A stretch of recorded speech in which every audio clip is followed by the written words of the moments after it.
public plan, hive minds, connecting us all in by law with microchips in our brains by 2025. We're looking at the literal realization of a military police state in America. The American people have failed in their oversight of the integrity of our political system. The entire economy will be prisons, police in black ski masks, a Nazi Germany-like nightmare.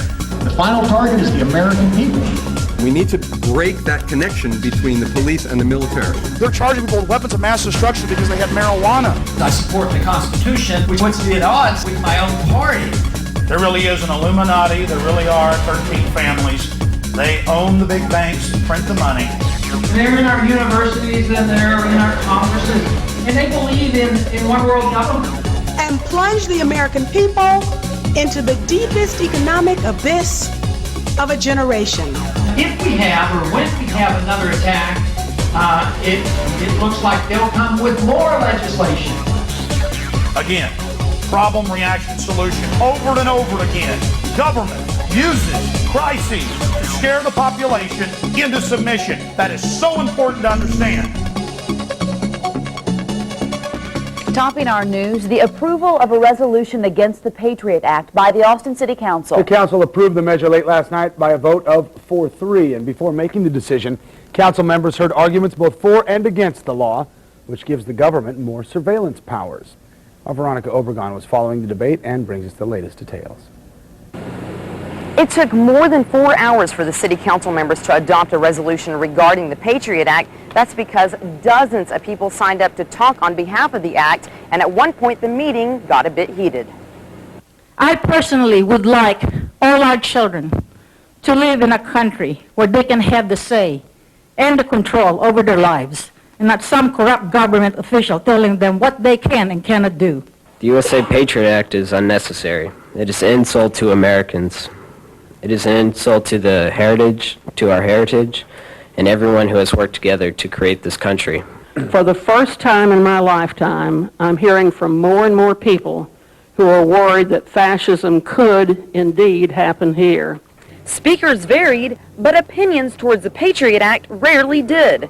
That is, until we interviewed Assistant U.S. Attorney Ron Seaver. The very first thing the Patriot Act does is allows the FBI and the CIA and Department of Justice and other agencies to cooperate with each other and share information so that we can make sure we can spot, identify terrorists, and hopefully prevent terrorism. Why have 300 House members then rejected it?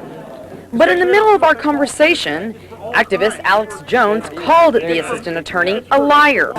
Section 802 affects all citizens. It's for all crimes. It's for one marijuana cigarette. These guys haven't read it. Have you read it, reporters? Hey, can you respect this guy for a second? No, you know how this stuff works, guys. I'm not going to sit here and hear this guy spew lies. You can do an interview after I do mine. See, this is, they don't want to talk to me. You need to answer real questions. After I get done, you need to answer real questions instead of lying. Yeah, okay. All right. And you know, earlier I talked to you, you know what's in Section 802.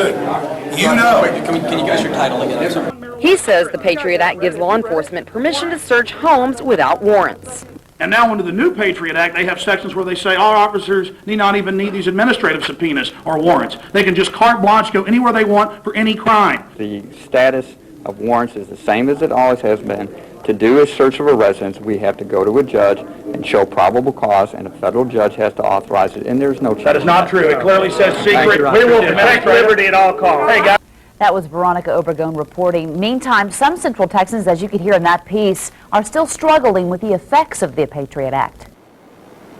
More than 600 detainees remain inside the United States military facility at Guantanamo Bay, suspected of involvement in the Taliban, Al-Qaeda, and the September the 11th terror attacks. They are in legal limbo, held without charge or trial, and not recognized as prisoners of war. Alex Jones and several folks have tried, or will be donating time to Mr. Jones, but our rules are they have to be present to do so. Sean Lausen, is Sean Lausen here? How about Eliza Giles? Eliza?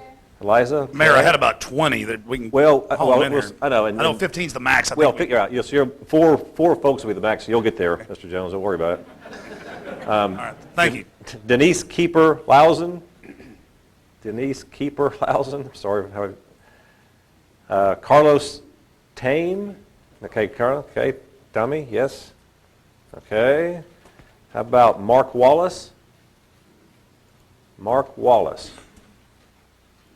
Okay.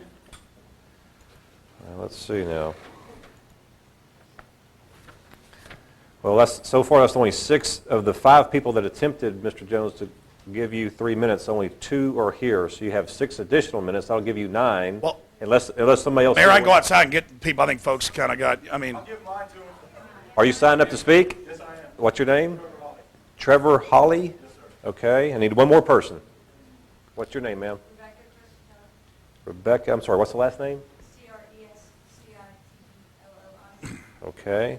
Okay. So, Mr. Jones, you're now at your maximum of 15 minutes. I will say, folks, occasionally you'll see myself or council members leaving the dais. I promise you, when we're back in the back, there's a television and audio we can hear and see. Oh, so yes, Mayor, I believe you. Don't be offended when I leave. I'm not offended. Welcome, Mr. Jones. You have 15 minutes. Well, thank you. And I hope you do stay because this is important. And I want to thank the people that came here that are part of the Second American Revolution. We shall prevail. That is a guarantee. Because as the New World Order turns up the heat, they're going to form more resistance. The tighter they squeeze, the more people are going to have that light bulb go off above their head. Now, I believe this council is made up of good people. And I think it's great that Jackie Goodman, Mayor Pro Tem, has brought this forward. Let's go through the facts. And John Ashcroft and Lord Bush and their military-industrial complex owners who are setting up a military dictatorship. I mean, this is admitted, PNAC documents, cannot hide the reality of what's happening. In fact, Ashcroft, 6 months ago, really committed a federal crime. In sworn testimony before the House and Senate, he said there is no new terrorism legislation. It's not been introduced. The Domestic Security Enhancement Act, the Justice Domestic Security Enhancement Act, House and Senate versions. It's like if I got up here and said the sun didn't come up this morning. You'd laugh at me, but the press didn't call him on it. Now he's saying there is a Patriot Act 2 and Victory Act 1 and Victory Act 2, and you better pass all of them. You know what's in Patriot Act 2, Section 501? If you fit the description of a terrorist under Section 802 of the first Patriot Act, you can be arrested and secretly executed.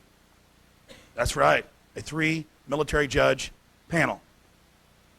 Now, what is Section 802 of the first Patriot Act that passed on October 27th, 2001 at 5 in the morning when no one was allowed to read it, according to members of Congress?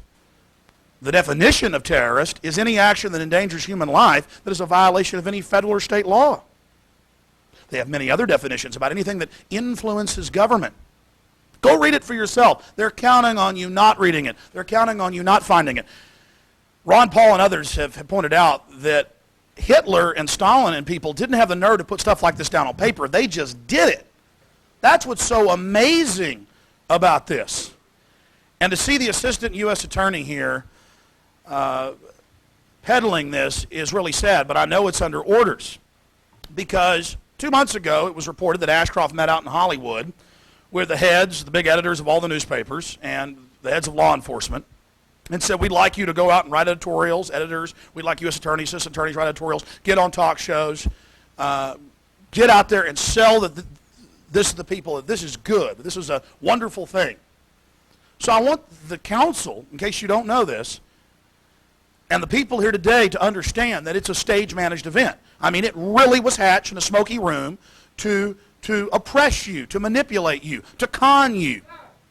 Now, that makes me very angry, and that's why it's so exciting that this council may simply just say we have a Bill of Rights and Constitution, and we will not violate the Bill of Rights and Constitution, and in this city, America is still America. I mean, it's just that simple. Now, I'm sure you heard about 5 years ago about the FBI crime lab. The head of it, Dr. Frederick Whitehurst, who I've interviewed several times, said, I'm not doing this anymore. We've been framing people, manufacturing evidence. This is out of control. I've interviewed FBI agent Tyrone Powers, who talked about how they would frame people, the different criminal things that they would do. Tulia, Texas, 56 black people, no criminal record, no drug paraphernalia, no nothing. On the word of one corrupt cop, gave them all 20 to 90 years in prison. Now you think about that. Houston Crime Lab, thousands framed indiscriminately. The police chief had to admit it because his job's on the line. He's claiming, oh, I'm going to fix that problem. It's equivalent of Hermann Goering promising to stop what Hitler was up to. This is amazing, ladies and gentlemen. So this is why we restrict the scope and size of government and its power over us in our lives. Because we know there's criminals on the street, we know there's bad people, but they don't have the massive mechanisms, the machinery of government and military and militarized police and prison complexes to oppress at levels never before seen. Last century, 200 million killed by government. 200 million killed. Millions of American Indians, Native Americans killed in this country. So don't tell me we shouldn't have a concern when the most draconian legislation in the history of the world, dwarfing Byzantine Spain and France, is rolled out against the people.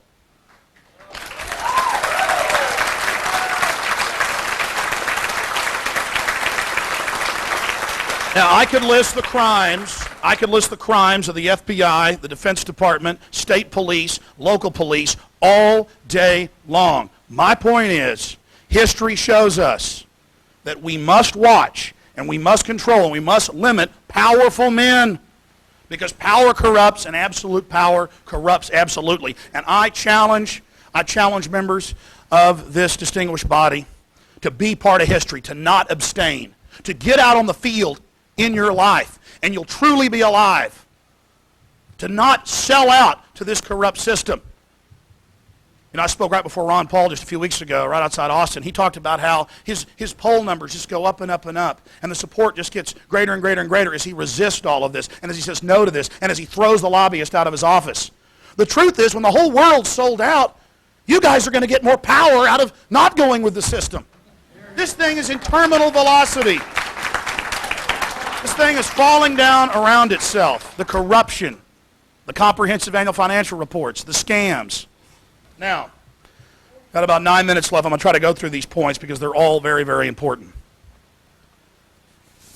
Section 213 of the First Patriot Act lets them break in your house or any business and take whatever they want or plant whatever they want and not tell you for 6 months they were there, and they're administrative. They're rubber stamps. They aren't for Billy Bob's house because we think he has this under the Fourth Amendment. They're for everybody. They're for whole classes of people. And now under the new Patriot Act, they have sections where they say our officers need not even need these administrative subpoenas or warrants. They can just carte blanche go anywhere they want for any crime or suspected crime. And the spokesman for the Justice Department just a few months ago, after Ashcroft admitted, okay, there is a Patriot Act too, went before the House and Senate, and this was in the news, in the Associated Press, and said, well, yeah, we're going to use this in all crimes, all drug crimes, everything. Misdemeanors, third-degree felonies, everything. That's on the record. U.S. attorneys, deputy attorneys, assistant attorneys, all these people, they're saying, yeah, we're going to use this for everything. They are using it for everything. The Victory Act, which is a continual salvo in this attack on the American people, clearly states that any possession of a controlled substance is an act of terrorism under Section 802, pointing back to that enacting clause. Well, it endangers human life. It's a weapon of mass destruction. They've actually got articles in the news about, oh yeah, they're charging people with weapons of mass destruction because they had marijuana. We don't want to be part of this. This is crazy. People disappearing in the middle of the night. I mean, what did Alexander Solzhenitsyn say in Gulag Archipelago? Oh, how we burned in the camps later, wishing that when the secret police went out at night to come to our doors, we would have met them downstairs with pokers and axes and daggers.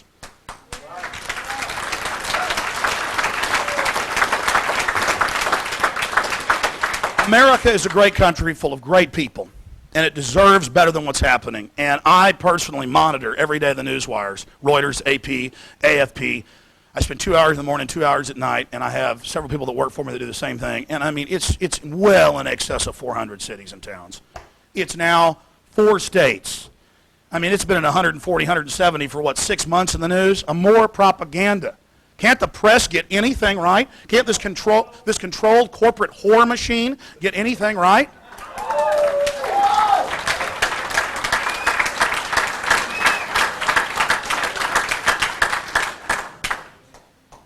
Now, 10th Amendment, very important subject. During abolition, that started in around 1810 or so, there were cities, there were towns, there were states that were free. And they said no to the federal government in the North and the government in the South, and they were safe havens for human beings that didn't want to be in bondage and had the courage to flee and risk their lives. It is so American for local governments to stand up to the tyranny of evil men and say no. That is our place, that is our job. And these arguments are baseless, and they are the arguments of liars and tyrants and sycophants that beg at the hand of this global cess system. So again, be part of history. Be part of history and stand up and do something right and don't abstain. Vote for the Bill of Rights and the Constitution. That shows us how far we've gone, how far we've slid down into the abyss, into the night, into the darkness, that it's a radical thing for conservative and liberal cities. Conservative states like Alaska, liberal states like Hawaii. It's radical for them to come out and say, you can't secretly arrest people, you got to have warrants to bust in houses. It goes on and on. There's this argument, well, our police officers get in trouble not following orders, not doing what the feds tell them. The feds, my friends, don't tell the sheriff and the city and the police chief what to do. And that's not debatable. They can try, but it's a fraud.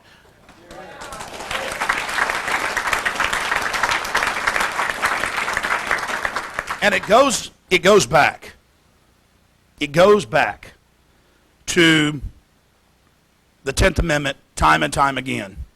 And it's clear. It's clear. The Nuremberg trials showed this, that you do not have to follow an unlawful criminal order. Blow that person's head off and stick him in an oven. No, you don't have to. Torture these Vietnamese women to get answers from them. No, I'm not going to do it. Take this smallpox inoculation. We said so, police officer. 99+% have said no. They're starting to get wise. You can't stop people getting wise. It's happening all over the place. The tyranny's too great. So police aren't going to get in trouble. But the problem is, the reason they are getting in trouble, and then the feds come in and federalize cities in the name of stopping a problem that they cause, violation of civil liberties and our God-given rights that are enshrined in the first 10 amendments to the Constitution. If the police just knew the Constitution, and they taught the Bill of Rights again, and that's why I like this resolution, it talks about that, celebrating a Bill of Rights culture, knowing what our liberties and freedoms are, having workshops for city employees and police, and having a trust again in the community. That's what we need, and that's all we're asking you to do, is to do something right and stand up for humanity. Now, there's a lot of talk about democracy here this evening. And it's very important to understand that we're a country that has a rule of law. And in a democracy, a pure democracy, when the Greeks would tally up the stones, they'd say, okay, we're going to kill this guy because we don't like what he's been saying. The majority says so. And they'd go throw him off a cliff. Happened to a lot of the great philosophers. It's two wolves and a sheep voting on what's for dinner. That's what a democracy is. We need a republic, which is a limited democracy.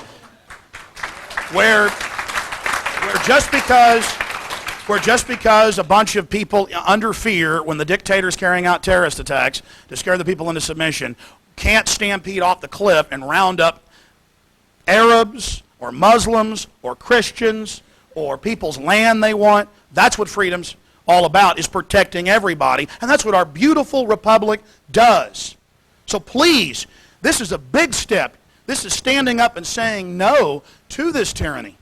This is not just some frivolous resolution that does nothing. This is historical. People all over the country coming together and rediscovering their liberties and freedoms and interfacing with their local government and saying, hey, be part of this solution so that we can have a safe and happy and vibrant community where people can grow and live and learn.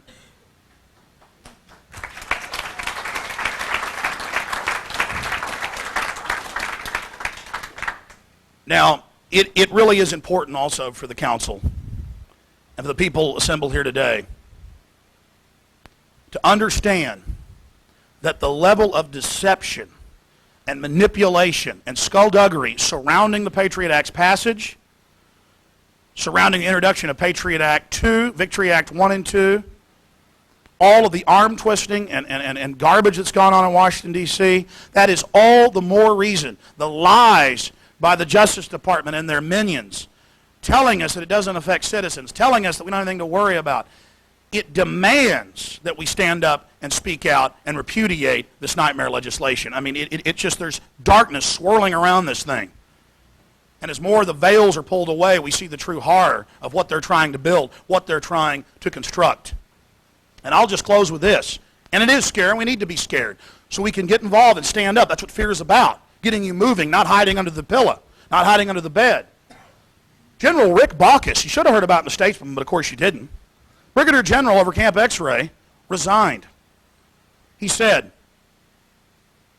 I'm not going to be part of torturing these people. These aren't even Taliban or Al-Qaeda at this pace. This is all a big show. And he left. Did you ever hear the head general say, I'm not going to torture these little kids? Well, most of them are like 12. That's sick, folks, and nobody even knows about that. Nobody even knows about that. That's Associated Press. That's the reality of what we're dealing with and facing. So I'm asking the people of this council, the citizens of Austin, to join us and to do the right thing, and again, to be part of history. Please do it. Do the right thing. Please don't abstain. Please vote and reaffirm the Bill of Rights and Constitution and the soul and heart of America. And again, I want to thank all of you for being here.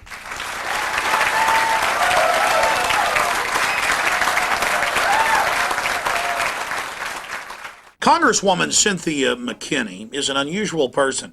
She's spoken out against the United Nations and its child kidnapping rings involved with DynCorp. She came out against President Bush on September 11th and said that there was evidence of prior knowledge and that there should be a real investigation that wasn't going to be run by Henry Kissinger. Talk about a weasel guarding the fox at the hen house. And I was in San Francisco at an award ceremony for Project Censored. I'd gotten second place for my analysis of the Patriot Act in the magazine Global Outlook, put out by the Global Research Group. And what was really interesting is after her speech, after the award ceremony, she ran up and hugged me. And she said, oh, Alex Jones, Alex Jones. And I didn't know that she even knew who I was. And she said, yeah, your film, Road to Tyranny, woke me up to the New World Order. She went on to say that your footage of Oklahoma City and the prior knowledge and the government involvement's amazing. And of course, I'm saying to my camera guy, get over here, get over here, get over here. And then we talked to her some on camera, and she repeated about the UN, the white slavery rings, and about the documentary film and how powerful it was for her. But for me, it's an example of what one guy in Austin, Texas can do. Because I know the Dixie Chicks have admitted that they woke up to the fakeness of the war because of Road to Tyranny. I know that Congresswoman McKinney woke up to 9/11 because of my film, at least partly. I know that a lot of prominent people have woken up. How many just average folks out there who are just as important as these people have been awakened? And it shows what one person can do. So here's some excerpts of Congresswoman McKinney's speech, my discussion with her, then myself receiving the award, and a short speech I gave about the New World Order. And then we'll also get us some excerpts of a discussion we had with Frank Morales, who is an Episcopal priest in New York, who's written some of the most in-depth analysis that I've seen about the martial law roundup plans, the Inter Passe Comitatus, moving into this prison-style economy. So here's Frank Morales exposing the police state, Congresswoman McKinney, and of course myself at the Project Censored Awards for 2004. I want to welcome you to the 27th Annual Project Censored Awards ceremony. Please welcome Cynthia McKinney. I have just one question. Who are we and who's responsible for what we've become? As I survey the landscape of the changes that have taken place literally before my eyes over the course of my lifetime, I have to wonder, where did we go wrong? George W. smirks, Dick Cheney sneers, Rumsfeld jokes, Powell blusters, Rice lies. Enron and WorldCom steal, DynCorp vaccinates, Halliburton feeds and feeds and feeds and feeds. Americans hurt, and in Iraq, Americans die. Our national leaders insult our allies, create more foes, reward their friends, increase our insecurity through their own policies, and plunge the American people into the deepest economic abyss of a generation. Massive failures all around us enter into the calculation in any answer to my question. Who are we and who's responsible for what we've become? From the lies to our servicemen and women and to all of us about Iraq, to the still unanswered questions about September 11th, the Congress has failed in its oversight of the executive branch, and the American people have failed in their oversight of the integrity of our political system.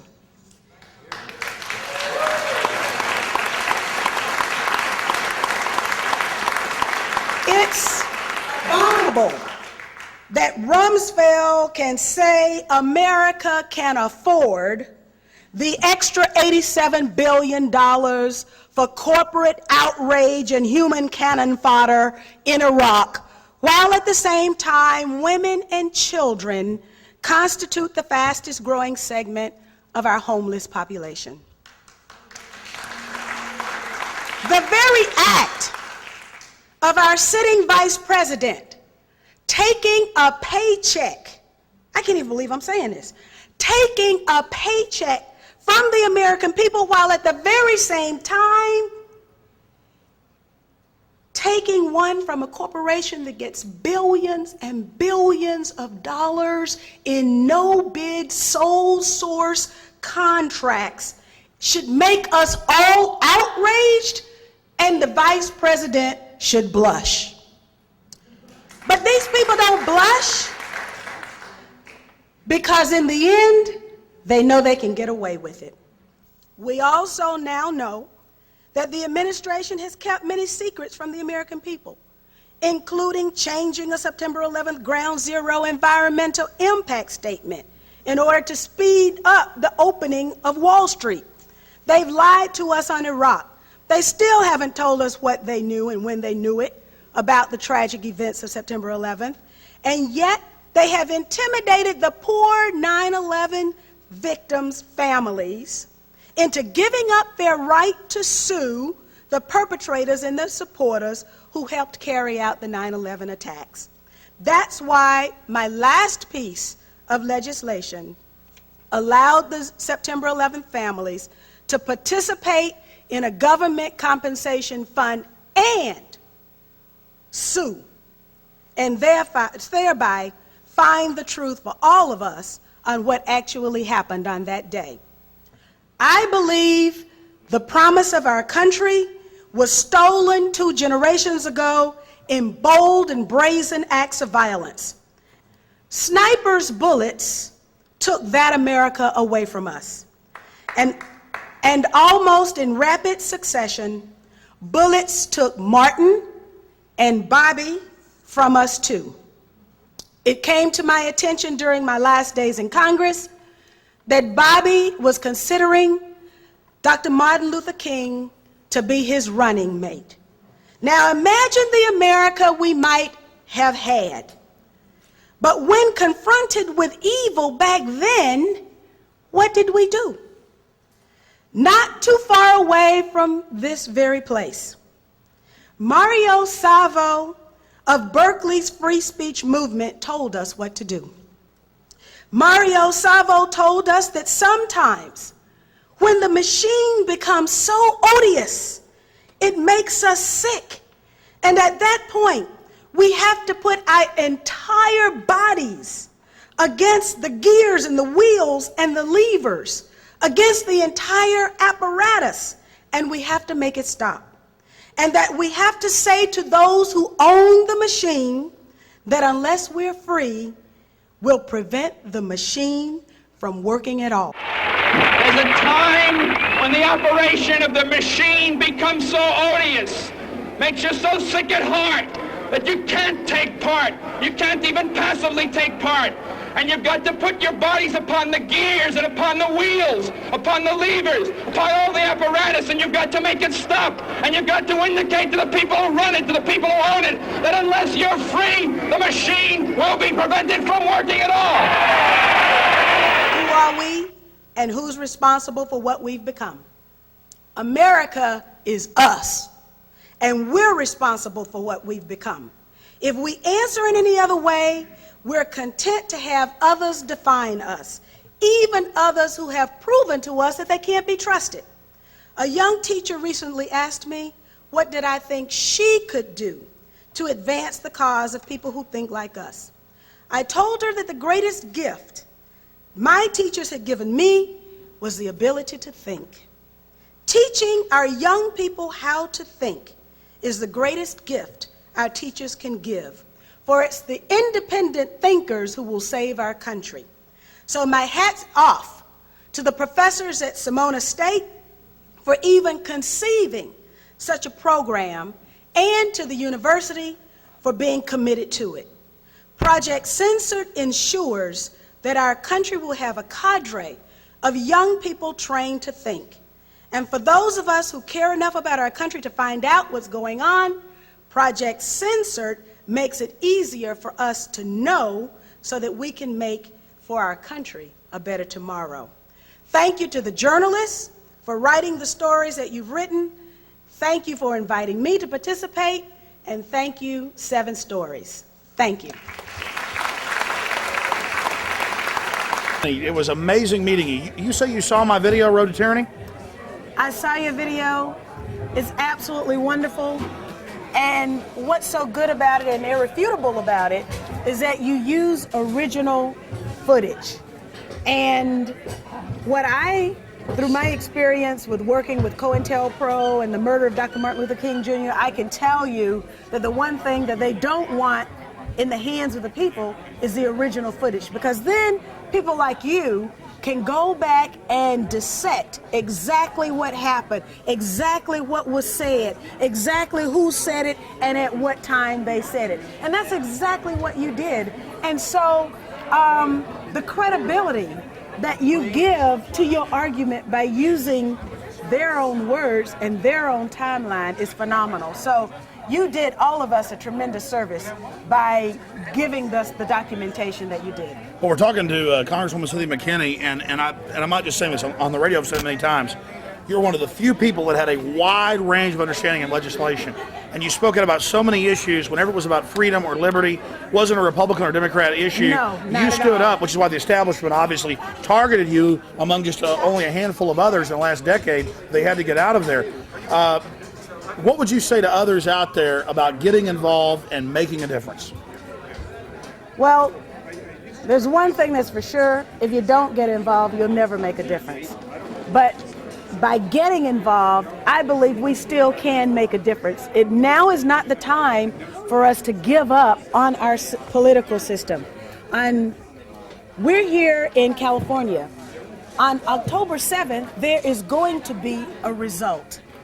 Now, there can be some people who choose not to suit up that day, choose not to participate in the game that'll be played, but they'll have to live under whatever the regime is that comes to power on October 7th.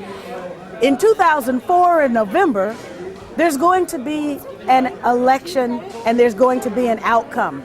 Now, for people who want to say, well, we don't have confidence in the system, we don't have confidence that our votes are going to be counted, that's all the more reason to participate more heavily and investigate. In fact, before the camera was on, I was talking about Diebold and these companies, and they found them bragging that we'll deliver votes to Bush and we're going to manipulate things. This has been actually in different regional newspapers. It's coming out, but the average person isn't aware. You were telling me about a Tennessee case of some election fraud. A Tennessee case that was mentioned to me by Judge Joe Brown, who's on television now, television judge. But there was a case in Tennessee where the tabulation software added illegally a quarter of a vote to the favored candidate for every one vote that the unfavored candidate received. Now, that was flat out wrong, but because this particular unfavored candidate had Judge Joe Brown on his side, they were able to sue and find out exactly what happened. So we understand that these manipulations are going to take place. So they're even computerizing the paper ballots already, what you're saying? This was prior to the touchscreen. And so you're absolutely right. This is with the paper ballot. That is scary, and now they want to get rid of even the paper ballot so there's no record. That sounds perfect for George Bush. Well, George Bush isn't the only person we have to fear. It's the system itself, and those who feed at the public trough, they are the ones that we now have to fear. And that knows no party, knows no color, knows no class. I mean, the only thing that's going to save us are people like you, the activists who are here, the independent journalists who are willing to search for the truth and take it to the American people no matter where it ends. Congresswoman, that's just amazing. I read your full press release and quote about 9/11 on my radio show. And I have a conservative and a liberal audience. It's just Americans. All you said is we have bus accidents or train wrecks and we have investigations, but there shouldn't be one about the biggest terrorist attack in U.S. history. And then the media didn't take your quotes, they just attacked you on lies. Yes. And I've never seen such a demonization campaign. Then I saw the polls, the Atlanta Journal-Constitution was going your way, and they pulled it. Can you talk about both those issues? How trained professional journalists can get a story so wrong is a mystery to me. And so I have to believe that they got it wrong, not by accident, but because there was a desire to get the story wrong, that demonization that you were talking about. And it was interesting that when the Atlanta Constitution put the people poll up on the internet, and people agreed with my position, you're absolutely right. They yanked it, they stopped it, they yanked it from the internet and said, okay, the poll is over. So we understand that there are a lot of people out there in America's heartland who think just like we do, who have seen the outrageous behavior starting with the Florida election and then declining from there, of this administration, and understand intuitively that something is wrong. They may not understand exactly what, but they know that something is wrong. We're on the wrong track. And of course, only these recent revelations about the lies, basically, the deceptions that put our young men and women in harm's way in Iraq, and they're stationed all over the globe, and they're getting sick. And for Dick Cheney's bank account. Well, Dick Cheney isn't the only one who's making a whole lot of money. You've got DynCorp that's got a sole source contract to provide vaccines for the Pentagon, and DynCorp is the corporation whose employees were over in Bosnia and Middle Europe buying and selling little girls. So why should they be rewarded with a contract to provide vaccines to our young men and women who are soldiers, and now our soldiers are getting sick with this mystery illness and we don't know why? Folks, you can see why they are afraid of Cynthia McKinney, and no matter what party you're in, you need to get behind people like her. It is my great honor to present several awards this evening to 4 outstanding writers for their hard work and who continue to shed light on an otherwise dark media. Story number 2, Homeland Security Threatens Civil Liberties, was first brought to our attention by Alex Jones, originally featured on Infowars.com, Rents.com, and Global Outlook Volume 4. Also, Frank Morales, published in Global Outlook, Winter 2003. I want to thank Project Censored. I had read several volumes over the years and gotten a lot of great guests from our syndicated radio show and for what we do at Infowars.com and PrisonPlanet.com. And one of the last speakers talked about, it's not George Bush, it's not Dick Cheney. They are. They're errand boys, they're puppets for the military-industrial complex that Eisenhower warned us about. And let me tell you something. These people have said, Rand Corporation and others have said, the entire economy will be prisons, police in black ski masks, a Nazi Germany-like nightmare. It makes the hair on the back of my neck stand up to talk about it, to read what's in Patriot Act 1 and 2, to see what Homeland Security does, Victory Act 1 and 2. We have got to get the word out now. We have got to warn everybody, because this military-industrial complex and their PNAC and their NORTHCOM plans state that they will carry out the terror, that they will engineer the crises so that they can offer their solution. It's been done throughout history. The good news is that right in my hometown of Austin, Texas, we just threw out the Patriot Act. It's over 400 cities. It's over 400 cities. It's not 170. It's not 250. It's over 400 cities and towns. That's being censored. It's now 3 states with about 3 or 4 others about to repudiate it. We have a Bill of Rights culture, a liberty culture growing, and across the board. In radio interviews I do and on my own syndicated show, liberals, conservatives, black, white, old, young, they know it's tyranny. They know George Bush wants to be a dictator, and people are waking up everywhere. So be part of history. Everybody out there watching, be part of history, educate yourselves on the facts, research the truth, and then get out there and speak out to everyone in your community about history, that powerful men and powerful people want more control, and it's happening again, and it can happen in America.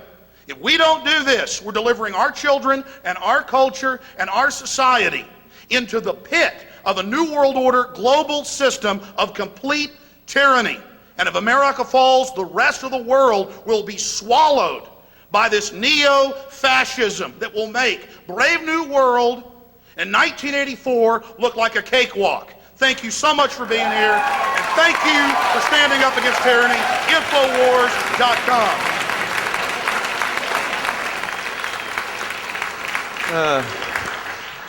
My name is Frank Morales. I'm from Lower East Side, New York. I'm a squatter since 1985, an Episcopal priest.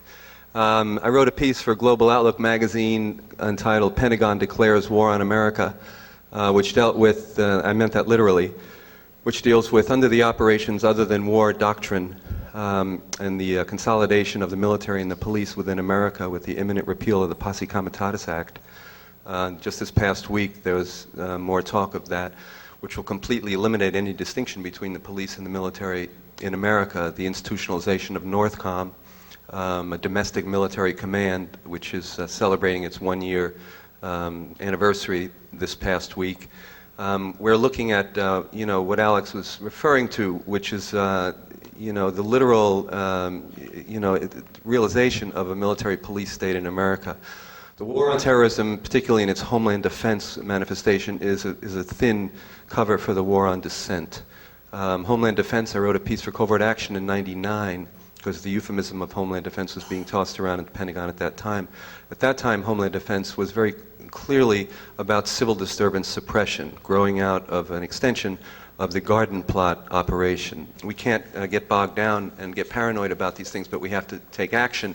In New York City right now, we're forming a group which is about demilitarizing the police in preparation for the RNC convention in August. Now, what we mean by that is to examine the ways in which the police acquire so-called non-lethal weapons through the public contracts, a recodification of Posse Comitatus locally, and various other means that we can preempt their ability to preempt us.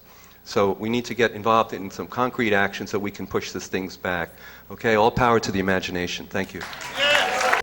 We're talking to a grassroots activist, Frank Morales, who has an incredible grasp on this infrastructure, this web of control that's been put in place by the military-industrial complex. Part of their plan to use crises, whether it's the drug war or the war on terror, to convince the general public to accept giving up liberty for security. Mr. Morales, thanks for talking to us. Okay. Time and time again, we see these pretexts for control. There's a crisis, we've got to take your freedom so we can keep you safe.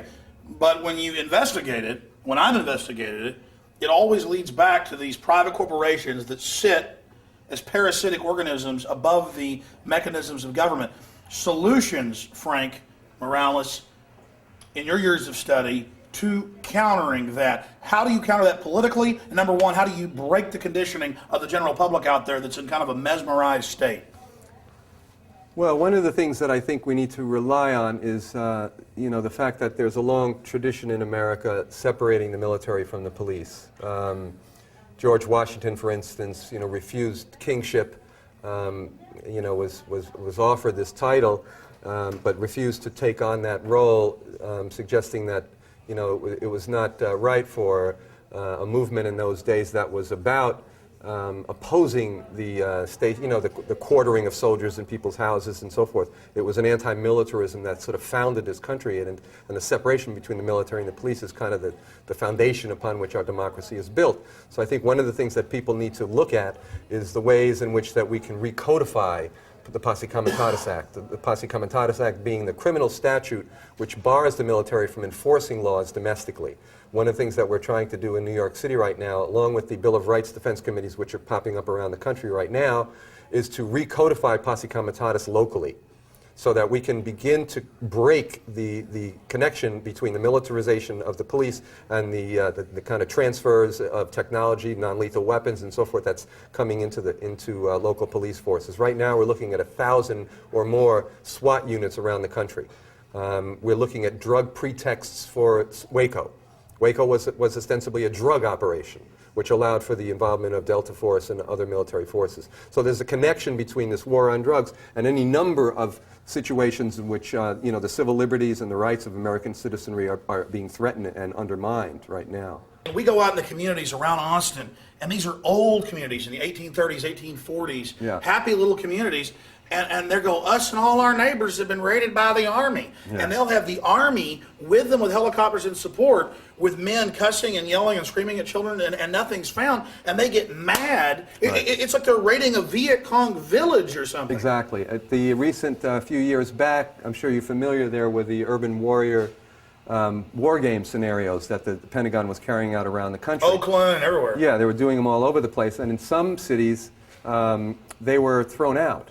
There was a town in Texas, I don't remember, Kingsville, I think it was, where they had a 3-day... We were there. Buildings on fire. Right, they had right. foreign troops with them. Yeah, and then I think it was the mayor of Charlottesville, I guess that's in North Carolina, South Carolina, actually, protested the involvement, of the military in this training exercise and had them thrown out of town.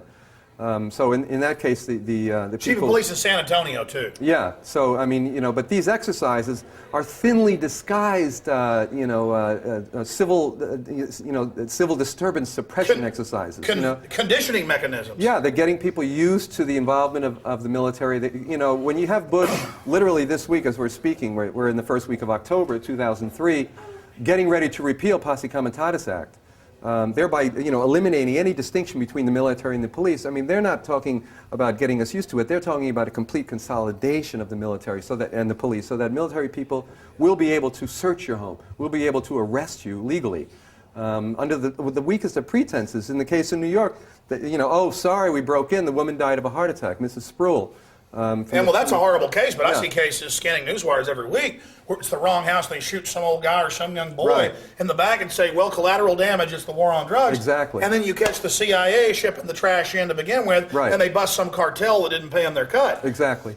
It seems to me one of the things holding back this fascist system from coming into full fruition is that they don't have enough sociopaths. They don't have enough gung-ho people that will carry out the type of mass oppression that they've put down in their blueprints and their plans. Comments? Well, one thing that comes to mind is after the Second World War, there were studies done on the firing rates of the soldiers, which showed that most soldiers would not shoot at another human being, even if they were directly threatened, that they had a predisposition not to kill.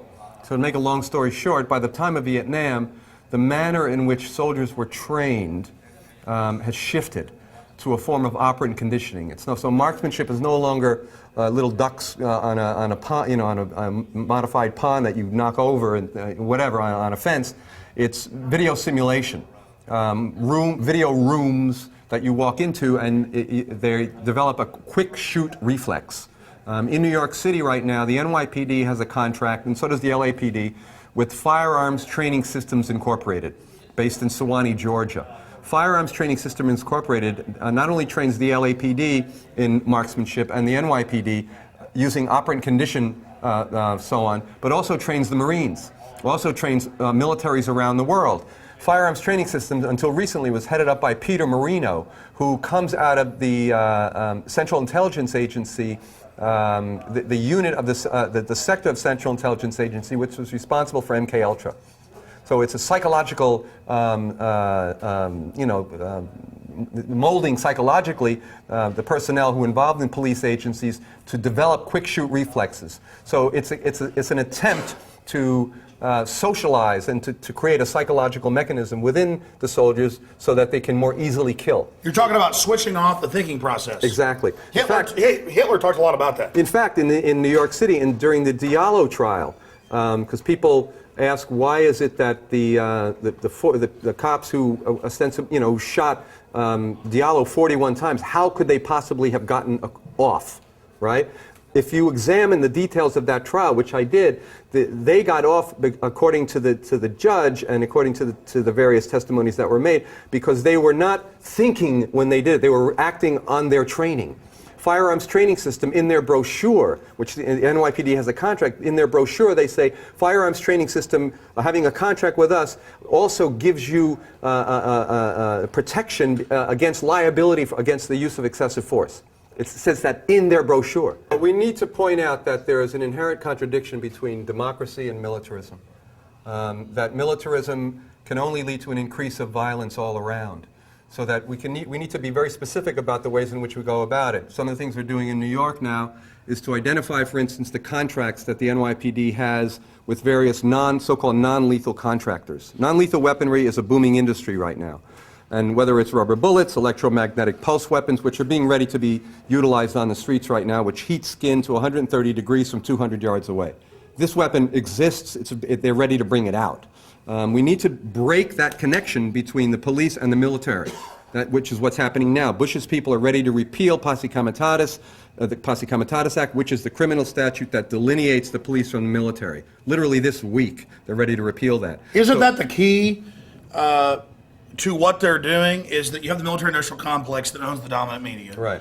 And now they just want to go into business here domestically. I mean, we got Lockheed Martin running the red light cameras. We've got them involved putting in the surveillance cameras. We've got a host of other defense complex companies now involved with the prison industry at every level, integrating and funding the campaigns of politicians. Simply put, I would say we have a criminal syndicate, an enterprise that's been sophisticated enough to get control of the media and the government, and they're going to enslave almost every last one of us. They're never going to stop because all their subdirectors are going to want to expand their, quote, productivity, and their productivity is tyranny and net destruction of humanity and creativity and family and community. Well, once you create an equation between profit-making and armaments, between creating the weapons to suppress dissent in America, whether it's electromagnetic pulse weaponry or rubber bullets or gases or psychotronic gases, which are now being field tested.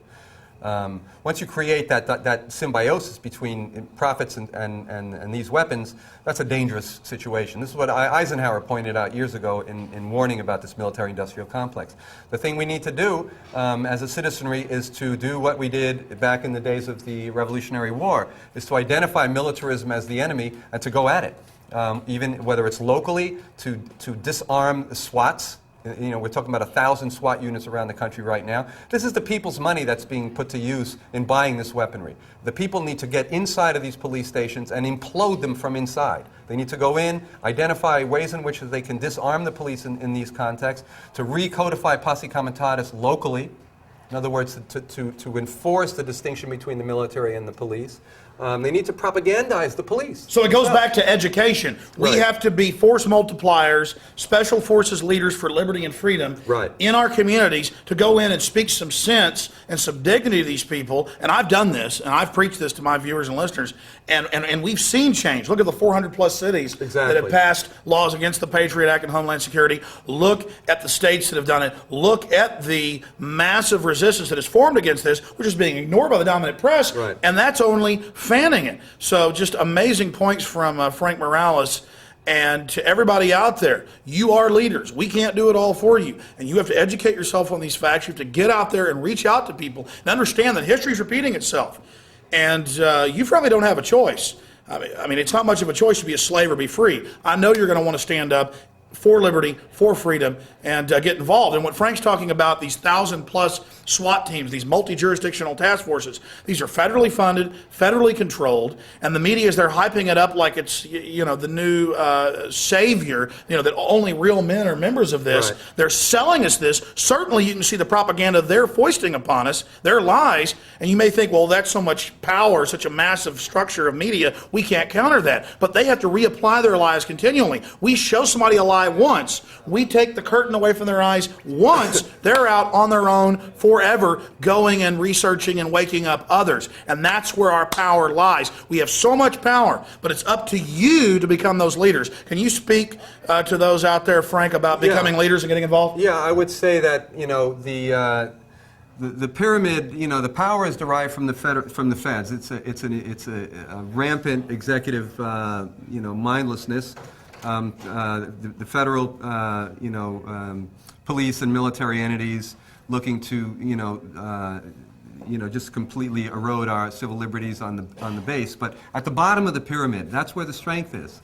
And as long as people become aware of these situations and begin to move in very kind of distinct and rational ways, and understand, for instance, what I was talking about, identifying within your local police departments ways in which you can demilitarize those police departments. There's no reason that you can't create a SWAT watch in your town. There's no reason that we can't begin to identify what contracts do these local police departments have with the companies that are selling them these weapons, and begin to get a hold of those funds. Defund these police institutions to the extent that they're you know, contracting with these groups and getting these weapons, which they're going to be using against you. We need to preempt their ability to preempt our right to protest, to have you know, have our grievances redressed, and you know, and in order to exercise our freedom. There is an inherent contradiction between democracy and militarism, and whether or not you know, we are left, right, or center, everyone should be concerned that the increasing level of violence on the grassroots, these rampant SWAT you know, units around the country, the ways in which Posse Comitatus Act, which you know, denies the military to enforce laws domestically, is being eroded and is threatening to be repealed right now. These are things that we can organize campaigns around. So I would suggest that people just get educated around these issues and take hope and fight back. You're about to see some really important clips, sections of a speech that Colonel Craig Roberts gave in Kansas City at a presentation I was putting on in 2003. Colonel Craig Roberts was a highly decorated Marine Corps sniper in Vietnam and subsequently wrote a best-selling book, One Shot, One Kill, detailing what happened there. Later in life, he became a member of Army intelligence. He also worked as a detective on the Tulsa, Oklahoma Police Department and worked the Oklahoma City bombing case. Colonel Roberts is an expert on the New World Order, and his insights give us a view into the mind of the globalist thinkers and to many aspects of the crimes they've committed. Here's Colonel Roberts. Where are we at now? The final target is the American people.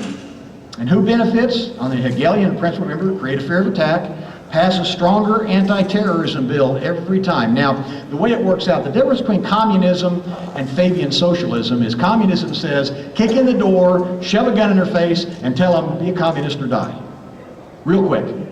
Fabian socialism says, knock on the door and put one foot in the living room, talk your way into putting the second foot in the living room until you own the whole house. You do it by legislating your way there a little bit at a time. It's called the frog in the pot. It's called incrementalism. It's called the inchworm effect, where the inchworm feels out. If it feels resistance, it backs up and moves around the object. Incrementalism is, I come to you and I say, I want to take all of your house. And you say, you can't have all my house, but I'll let you stay in my front yard. I'll compromise. Okay, that's fair enough. A week later, I want your front porch. I'm not going to give you my front porch, but you can have the steps. See? This is what happens when we get at the national level in Washington, D.C. For those of you who haven't figured it out yet, the National Democratic Party was taken over by the Communist Party of the USA back in the 1960s. They infiltrated their members to the very top, and they have Fabian socialists there. Okay? And they've got a few Stalinists, but mostly Fabian socialists that want to incrementalize our way into globalism and the New World Order and all of this. The Republican Party, in its mass confusion, probably has a few in there too, but I think mainly they're just dumb because they haven't figured it out yet, or if they figured it out, they go along with the flow anyway. But the Republican Party's deal is, we had to compromise. Remember that all through the Clinton administration, every time they wanted to pass some obscene law, the Republicans say, well, we had to compromise with the Brady bill. We had to compromise and meet them halfway. No, you don't ever compromise. We didn't send you there to compromise. We sent you there to say no, to draw a line in the sand. You don't compromise. Because compromise allows the enemy to advance at least halfway, and they ask for the rest tomorrow. So the Hegelian effect is, you don't want to do it. You don't want to compromise, so we're going to make you want to do it with mind control, and we're going to do it by scaring you and telling you it's going to hurt your kids, it's going to hurt you, whatever. They create a scenario, and you buy off on it. So we end up with stronger anti-terrorism bills, which are basically anti-constitution, and run around the Constitution. We've got prohibit the private ownership of guns eventually. Right now, the Ninth Circuit's already come out and said that gun ownership is not an individual right. It's a privilege given by the government. Folks, there's a big difference between rights and privileges. Privileges are given by the government. Rights are something you have they can't take away. And they're trying to redefine which is which. And they're trying to move the gun rights into the gun privileges. And we can't let them do that. Somebody asked me once, well, Roberts, what's your tripwire? What's your line in the sand? When do you actually do more than just speak? Well, I'll tell you what, if I ever see a Chinese guy driving down my road with a blue hat, he's going to wish he didn't come there. Now, I may be slow, and I may be old, and maybe I don't see as far as I used to, but I got a heck of a good trigger finger. Okay. Prohibit private ownership of guns. Establish a national ID system for what? For tracking purposes. They can't control people if they don't know who they are and where they're at. You've got to identify everybody before and register them before you can control them. And they've got to make more, and it's really hard for them to do this, but it's real easy for you to be convinced that they've done it. I.e., oh, I've got a social security number, they can find me anywhere. I've got a driver's license number, they can find me anywhere. I've got this, they can find me anywhere. Wrong answer. It's like trying to drink water out of a fire hose. Get up in an airplane, look down at the city, and try to figure out how you're going to track all those people with all the computers in the world. It ain't going to be done. It can't be done. Over a period of time, they'll find you. Okay, they have ways of doing that. If you spend money, if you do anything, yeah, if you try to move from one place to another eventually. I mean, property taxes alone. I mean, everybody registers their property, you know, unless you live in a tent in the back of a park someplace. So, why run? And why care? Stand up and say, hey, the buck stops here, the line's in the sand, and you got a problem with me, let's just get it fixed. And if everybody did that, Alexander Solzhenitsyn said this, when the organs came in the middle of the night, if we'd met them in the stairwells with clubs and with knives, sooner or later they would run out of agents and we would not have gone to the gulags. Establish a national police force. They're doing that right now by cross-deputizing all of the police. And these young officers out there, you got to remember, police officers are good guys. The problem is we're getting a young bunch in there to come out of the public school system to go through the socialist college system. Why does a police officer have to have a college degree? Because it puts him in socialist, left-wing college classrooms. And they say, if you have a degree in sociology, that's fine for the police department. Or, of course, you can be a lawyer, or you can be, you know, they give you some other choices. You know, if you come out of there and you got a degree in horseshoeing or something, obviously that's not going to work. But they want you to have something like that. Well, what does that do? That builds a base of young recruits. Someday guys like me who, you know, have our head above the water are gone, and the young ones come up, and they're into this, guns are bad, the New World Order and globalism's good, and I get to be a federal agent with a cross-deputy deal. Isn't this cool? And they're paying me more money because I got a college degree.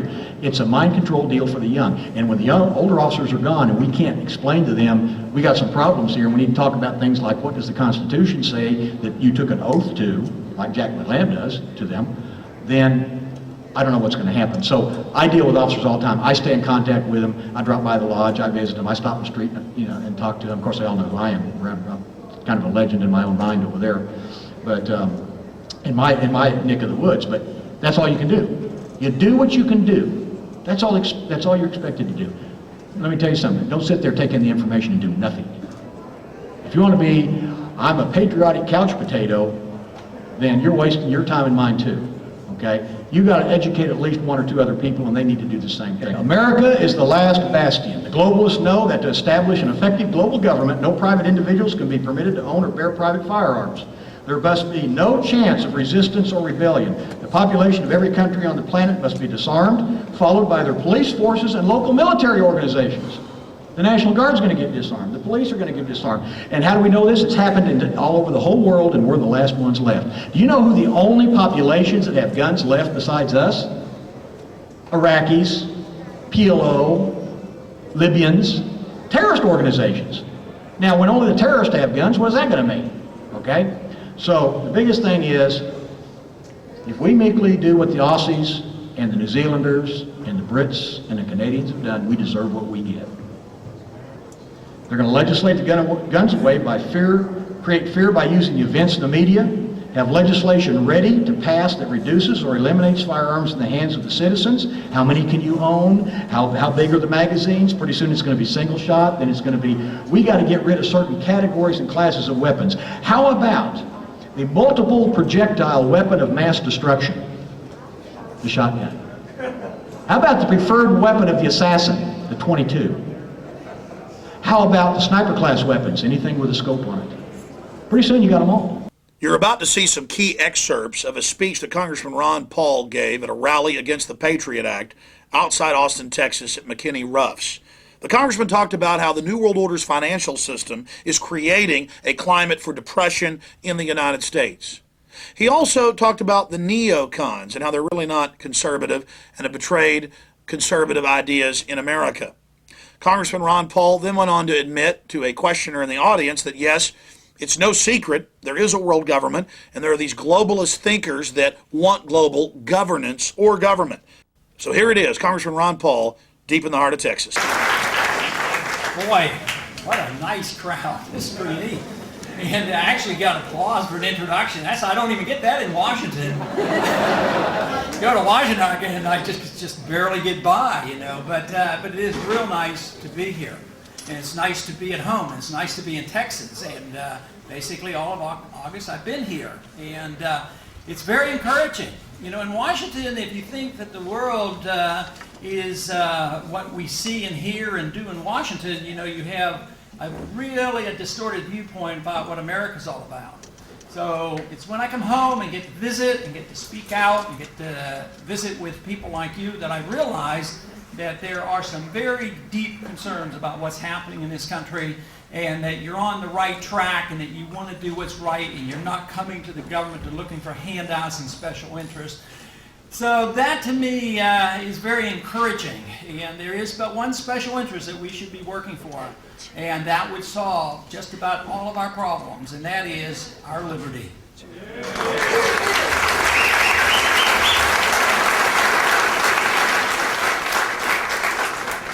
So often in Washington, that is the issue that is most neglected. The issue in Washington is that of how do you get things and how do you influence the government and how you wield power. And really and basically we only have two groups in Washington to deal with that we have problems with, and if we can handle those two groups we have it made. And the way I see it, it's made up of conservatives and liberals. Other than that, everybody's great, you know, and there's only two parties that seem to have a problem in really understanding what's going on. You know, it's those Republicans and those Democrats. But you know, there is a healthy sea change occurring. Yes. I would say that we're starting to see a reflection of this. I always argue that the government that we have is a reflection of the people.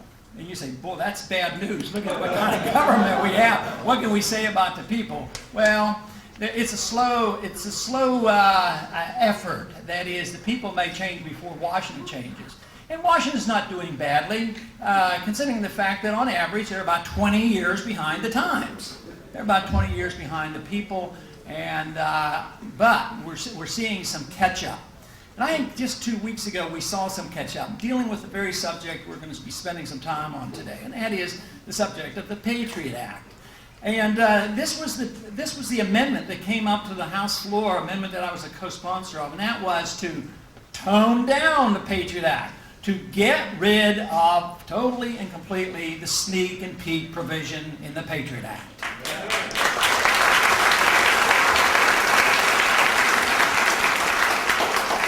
And we weren't sure whether we could get it to the floor because I was a co-sponsor of another amendment with Bernie Sanders, who wanted to get rid of that portion of the bill that said that the FBI has the authority to go in and just start snooping at libraries and bookstores and just looking at all the lists in case they might find some information that would be worthwhile in their great effort to provide security for us. And that was ruled out of order, and we fought and fumed with it, and it looked like that would not be brought up. So when this subject of sneak and peek came up, the lead on that was Butch Otter from Idaho, and he had voted against. He was one of the very few Republicans that voted against the Patriot Act. There were 3 of us that voted against it. He had voted against it, so he's been very consistent on this issue. And I was the co-sponsor of that, and we got it to the floor. And we got a vote on it. But the amazing thing, not only did we win it, but we had over 300 members of Congress vote to weaken the Patriot Act and get rid of that provision.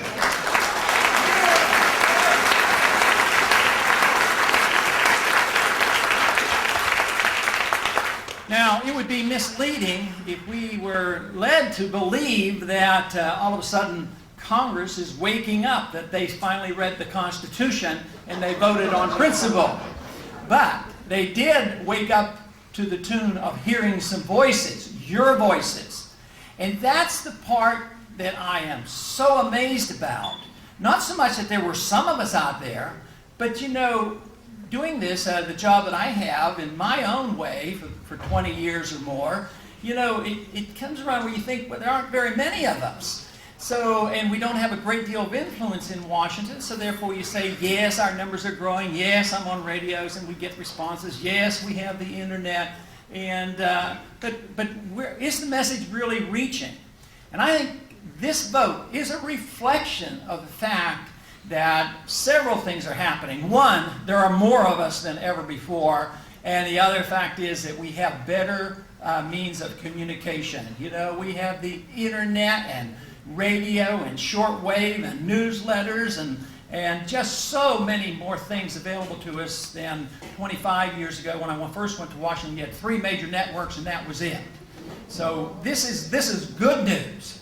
That doesn't mean to reassure you that we're over the hump. This is just the bare beginning, because the odds of that staying in the bill and the Senate passing it and the President signing it, very slim. And even if they did, do you think we could depend on them to follow the rules?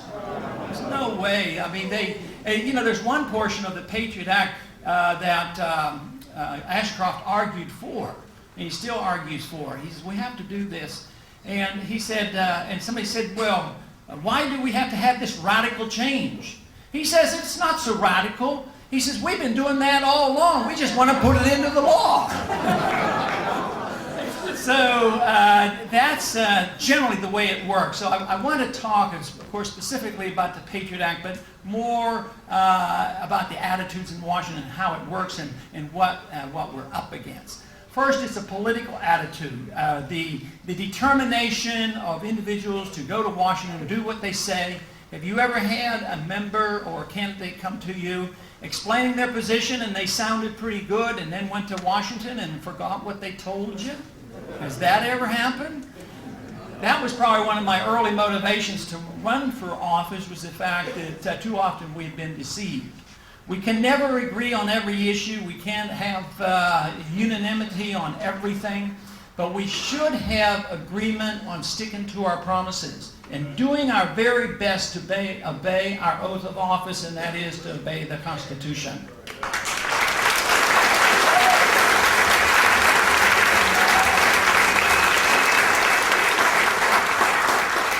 But the politics of it is very important, because depending on what their position is, not only do we see people change after they go into office. Have you ever seen some in office when they had the opportunity to do some good?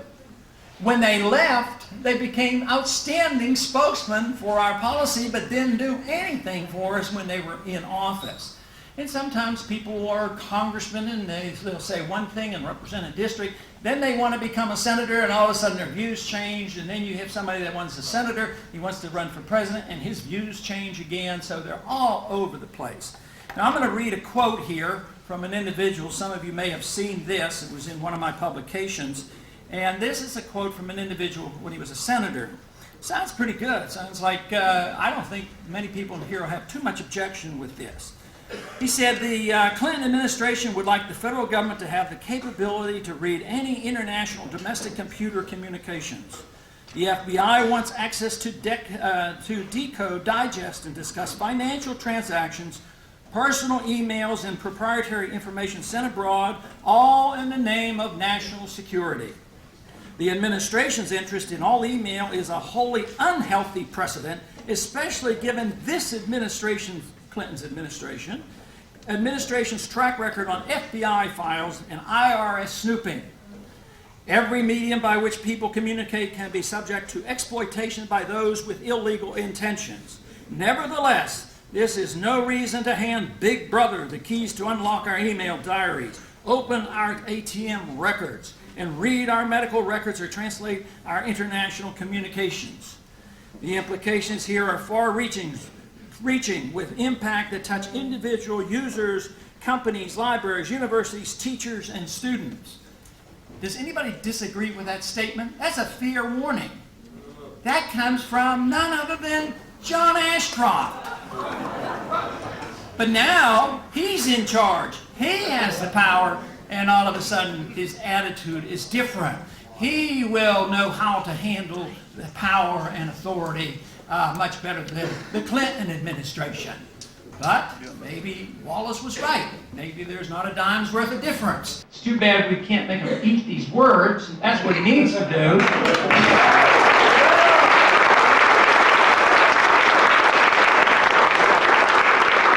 But he is out on the campaign trail to drum up support for the Patriot Act, but he's also quite ready to pass Patriot Act number 2. Which, if you thought Patriot Act number 1 was bad, 2 is even worse. And under that one, they're going to be able to decide whether you're an American citizen or not. Yeah. And then if you're not an American citizen, oh, you might be in Guantanamo before you know it. So this is serious business. But the impressive thing to me is that no average American, we have not been reading of dozens and dozens of cases where the knock on the door in the middle of the night and we've heard of people being hauled away and never seen before. It's not like that. And yet the American people, individuals like you in this room and many other tens of thousands of people have come to realize that if we're not careful, it could come to that. Bottom line, what we have developing is a corrupt government that is controlled by private financial interests that are driving forward, using crises to enslave every man, woman, and child in America, and once we are totally enslaved, to use us as the cannon fodder for what Brzezinski, Brzezinski, and Pienack and others have called imperial mobilization. They told us a 100-year war, it's never going to end. As the terrorist threat evolves, we'll have to take more and more liberties. These are all quotes. This is all admitted. Think about it. We've had a war on illiteracy. The test scores are dropping. We've had a war on drugs. There's triple the heroin, double the cocaine on our streets than what there was just 10 years ago. The prison population has more than quadrupled in the last 5 years. And there's more police, more checkpoints, more SWAT teams in ring wraith outfits kicking down doors, and more cops and citizens getting killed as a result. Again, problem, reaction, solution. Over and over again, government uses crises to scare the population into submission. That is so important to understand. And it doesn't matter if Bill Clinton is in office or George W. Bush. They're just figureheads, puppets, marionettes dancing on a string.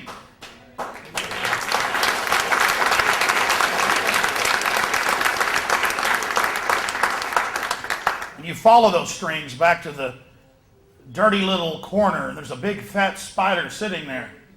And yes, my friends, there really is an Illuminati. There really are 13 families.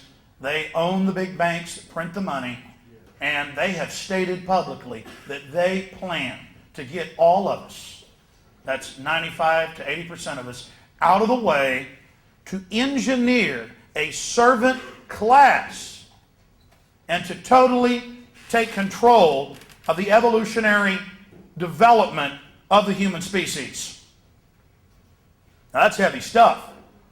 Sounds like a science fiction movie 30, 40 years ago. We're in 2003. And whether I'm reading some CNN news story or Silicon Weekly or Bill Joy in Wired, they're bragging about how the elite is going to be the only group, the real elite. I don't mean the guy down the road that owns $1 million house. I mean the real elite, the folks that own the banks that print the money. That's when you're wealthy. That's when you're powerful. That's when you're rich. That they are the only people that are going to have access to all of this undreamed technology that's been developed. So we're not just fighting old-fashioned tyranny here of the Babylonians or the Romans or Hitler, or Stalin or Mao. We're fighting a push by a scientifically crafted dictatorship that is sworn to dehumanize you and your family. The country is getting poorer. There is no doubt in my mind. A lot of people are going to get poorer. They're going to get poorer because the country is poorer. And they have exhausted now the tools that they have used traditionally since we've had our Federal Reserve, especially in the last 30 or 40 years. The tools that they have used to get us out of recessions have always been fiscal stimulation. Government spend money, run up the deficit, print more money. Well, this time around, they've been doing that, at excessive rates. Even early on, even before the recession hit, they were doing it. So what are they going to do in the old days if the recession was, if they wanted to end the recession, interest rates were brought up high to dampen the economy, and interest rates would be high. Well, now, at the bottom of the recession, interest rates are at 0, 1%. Real interest rates are very, very low. So how can they lower them? How can we spend more money? The national debt is going up right now over $700 billion per year. And about 6 or 8 months ago, I thought I was making a very, very rash prediction and said, before too long, in the next several years, we're going to have the national debt, which includes the money you borrow from Social Security. The national debt is going to go up over $1 trillion in 1 year. And I think that's going to be true. But there's going to be a limit to this. Eventually what happens, it runs out of steam, the dollar loses its value, interest rates go up anyway, which they have started to do, inflation comes back, and you have inflation with recession and depression, and the government can't function. But the real threat then is, will the momentum that we have now, will it build? Will it pick up? Will we not have hundreds but thousands of people then recognizing what we have to do? And that is restore limited constitutional government to Washington.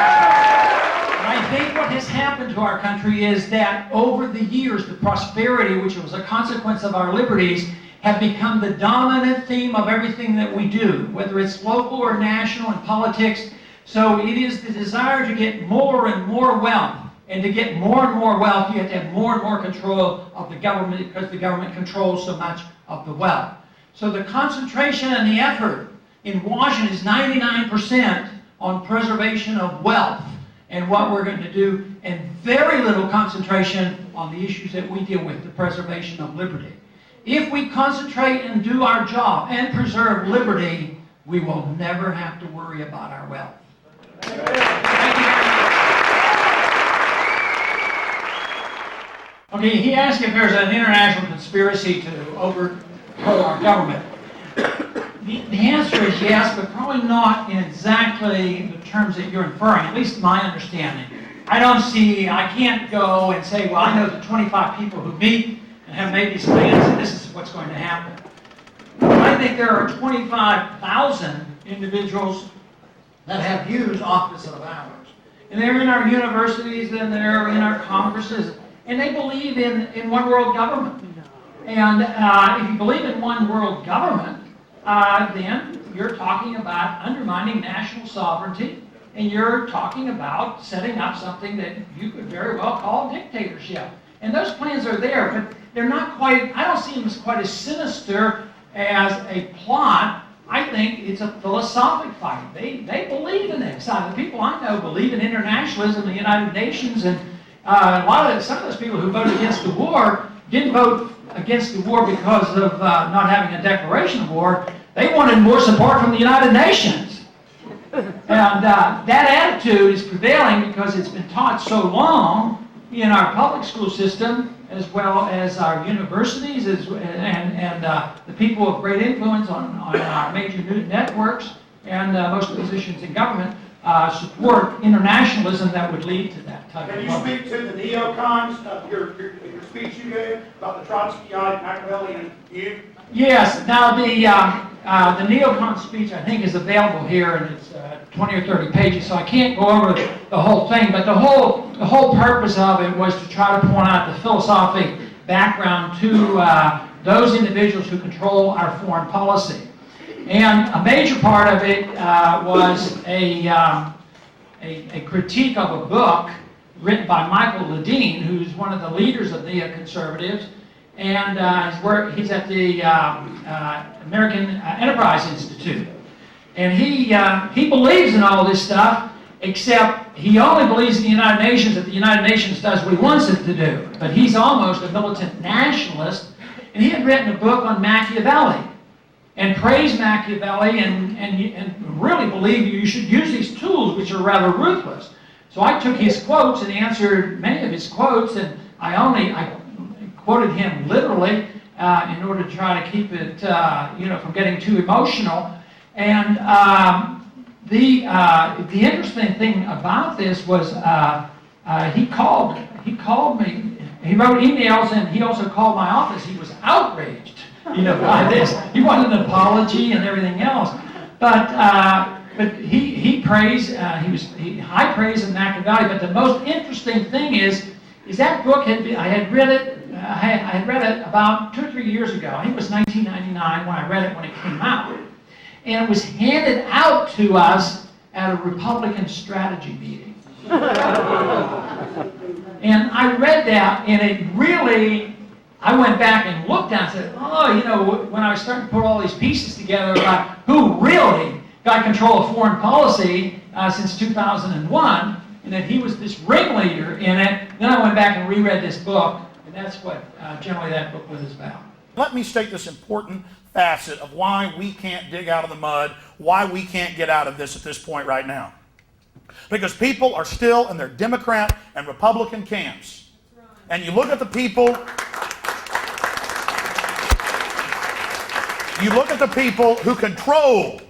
who control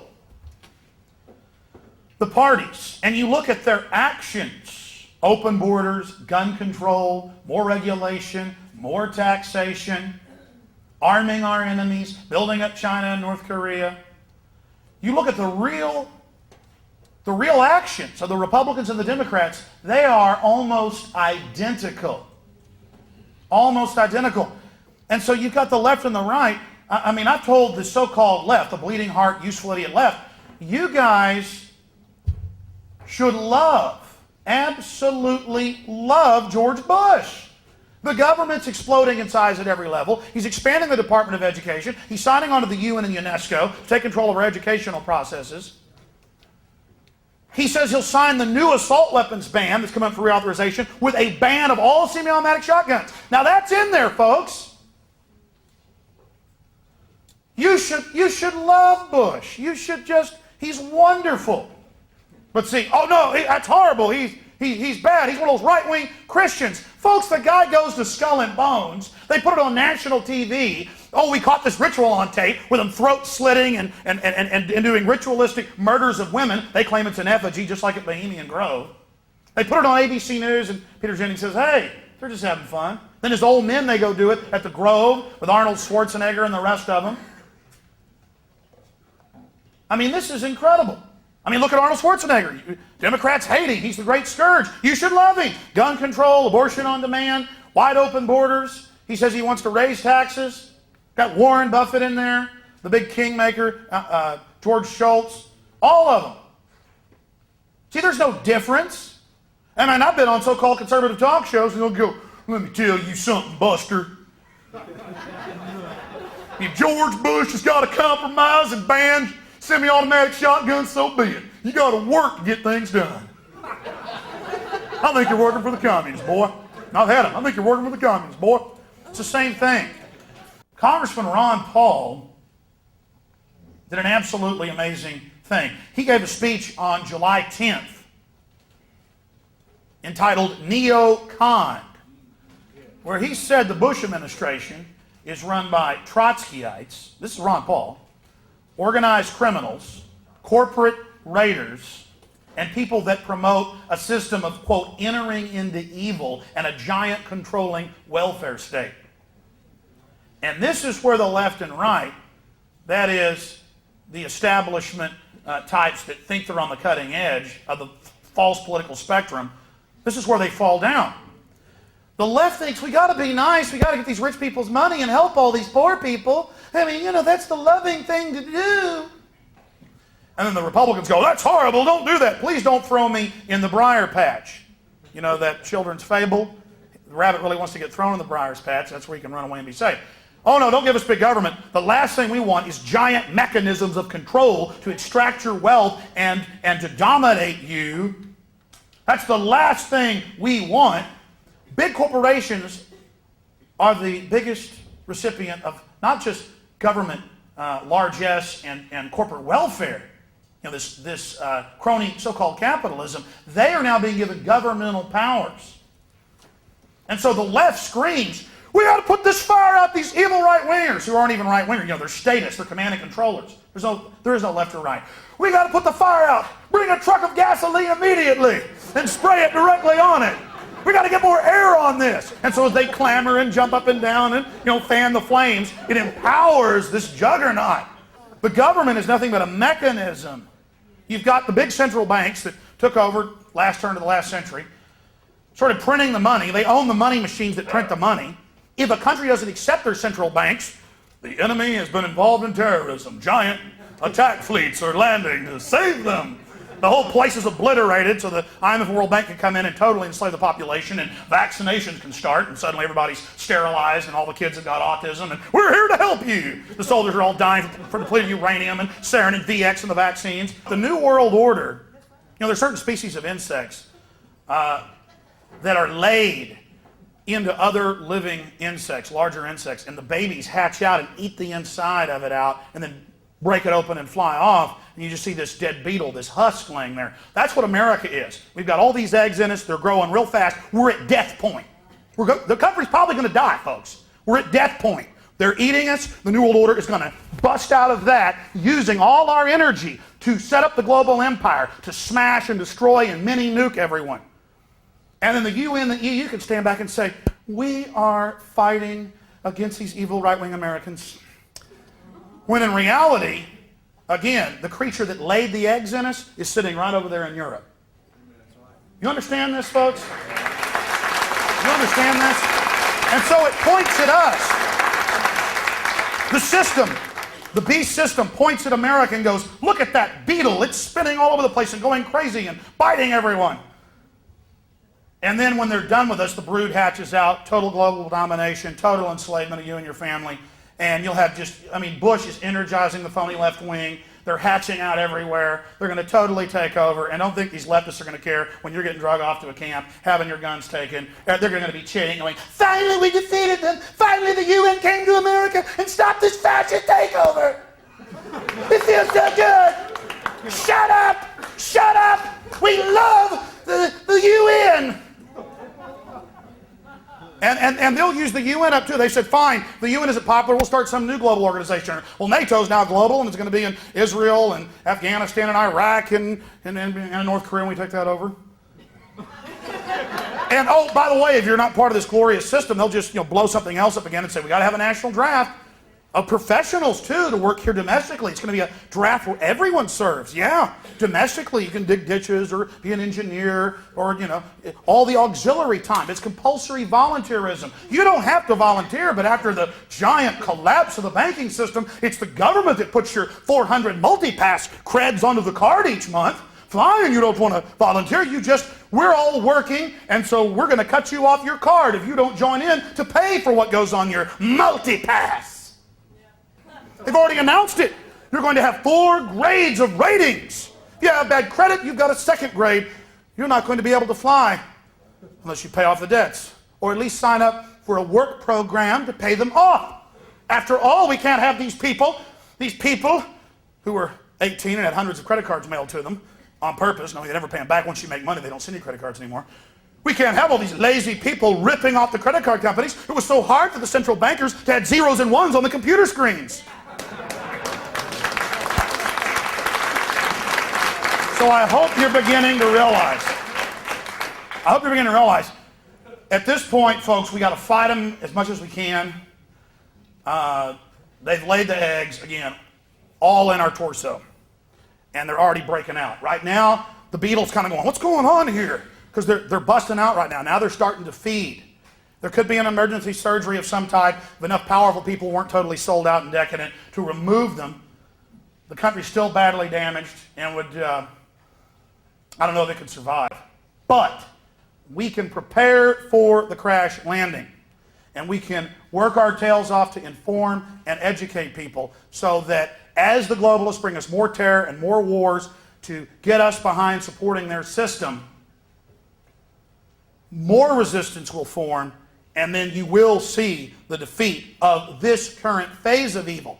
There's always going to be another phase of evil that the next generation is going to have to contend with. But this is really for all the marbles. If the globalists win now, if they get their agenda through now, they have stated that they are going to begin accelerated mass extermination programs. I mean, folks, there are Library of Congress published, declassified, 1993, 100-page reports with Henry Kissinger's name on it, where they made deals with the third world. You want IMF and World Bank money? You got to forcibly sterilize half your women before we give you the money.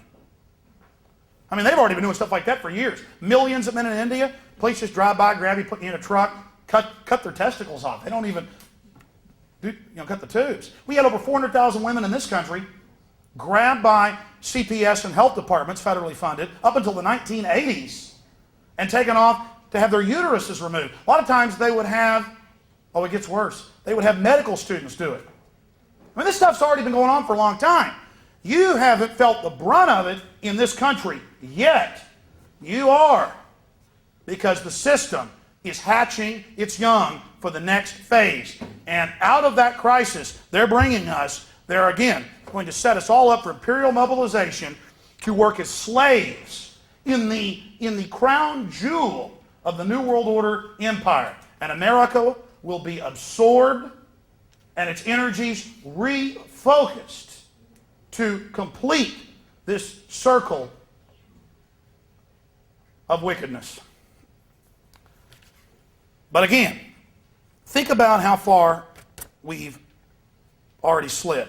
The American Bar Association comes out and says, lawyers are going to spy on you. By law, they're going to have to tell the judge and the prosecutor everything about you, but they don't have to tell you. And by the way, we're not going to let people represent themselves because they keep winning all their cases and having a better track record. And well, we're a private monopoly, again, out of London, England, and we're going to make you do that. Here's another one. Your cell phone is now a tracking device, and this particular story is out of the Green Bay newspaper. And the reason it's interesting is it says, yeah, in 2001 they passed a law that all new cell phones, well, the law was passed in 96, it activated October 1st, 2001, 5 years later, that all new cell phones have to be satellite trackable. That is, there's GPS in the cell towers, they triangulate your cell phone and follow you, even when it's off. And they said, well, the governor, Doyle, got together with Homeland Security, and we don't just need the feds to be able to monitor this, we need a local police to have a tracking system for everyone just to keep track. We punch your code in, Social Security in, if you got a cell phone, it pops up where you're at, even when your phone's off.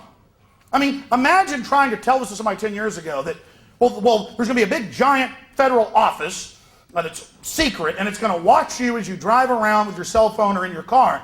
And then they go on in these articles to say, by the way, the government also had a feature put in, it wasn't really mentioned back in 1996 when it was passed, that they need to be able to covertly turn your phone on and listen to you while you got it. But again, it's to stop terrorists. We passed it many years before the terrorists, but we said the terrorists were coming, and this would all be needed. Here's another one out of the BBC, spy plans for new cars. And I remember about 8 years ago, a listener sent me a truck driving magazine. It was how great it was. All the new cars, big rigs are going to have this. We're going to track you and tax you a little bit, but it gives you more service, and it's going to be a wonderful thing. And then I, about 4 years ago, had this Wisconsin state congressman on. Remember the legislature? He said, yeah, I'm on a federal board. I want to warn everybody. The CNN News article got him on. He said, I want to warn everybody. I've been in the federal board meetings. Within 5 years, they're going to be taxing all of us to drive our cars and regulate us. This is horrible. They're going to track us with them. And the guy sent me a cool copy of the federal plan. I had it right there, and I was warning everybody they're going to do this. And people call and they're on the street, go, Alex, you've gone too far. There's no way they'd get away with that in America. There's no way they'd be able to get away with that. I'm not going to put up with it. And then Oregon comes out and goes, we've been involved the last 5 years in a federal study, and we want to, by 2004, to make everybody be taxed to drive their cars. And just so happens, the Associated Press reported, that 5-6 years ago, all new cars had to have the plug-ins in the ignition for the satellite tracker box in them. So it's a $25 unit, and you just go in and pay for it when you get it by law to get your tags, and we just track you. And look, if you get a fuel-efficient car, it's not going to cost that much, just a few cents a mile peak times. You got an SUV, it is going to be 60 cents a mile. They said this. And so they're softening us all up, another divide and conquer thing. Look at them with their big cars, some petty, low-level class envy stuff to sell that next wave to you. And I'm looking at it right here. Spy plans for new cars. And they say not only is it a satellite tracker system, and Canada's starting this, the U.S. is starting this, Germany just made it the law. They're phasing in over the next 5 years to make it, all new drivers have to have it. And then in 4 years, everyone has to get it, 5 years. They're always really good at that. Again, they understand the mindset of a mammal that, well, yeah, I did see a lion back over there about a mile away, but he's over there eating somebody else right now. It's being phased in.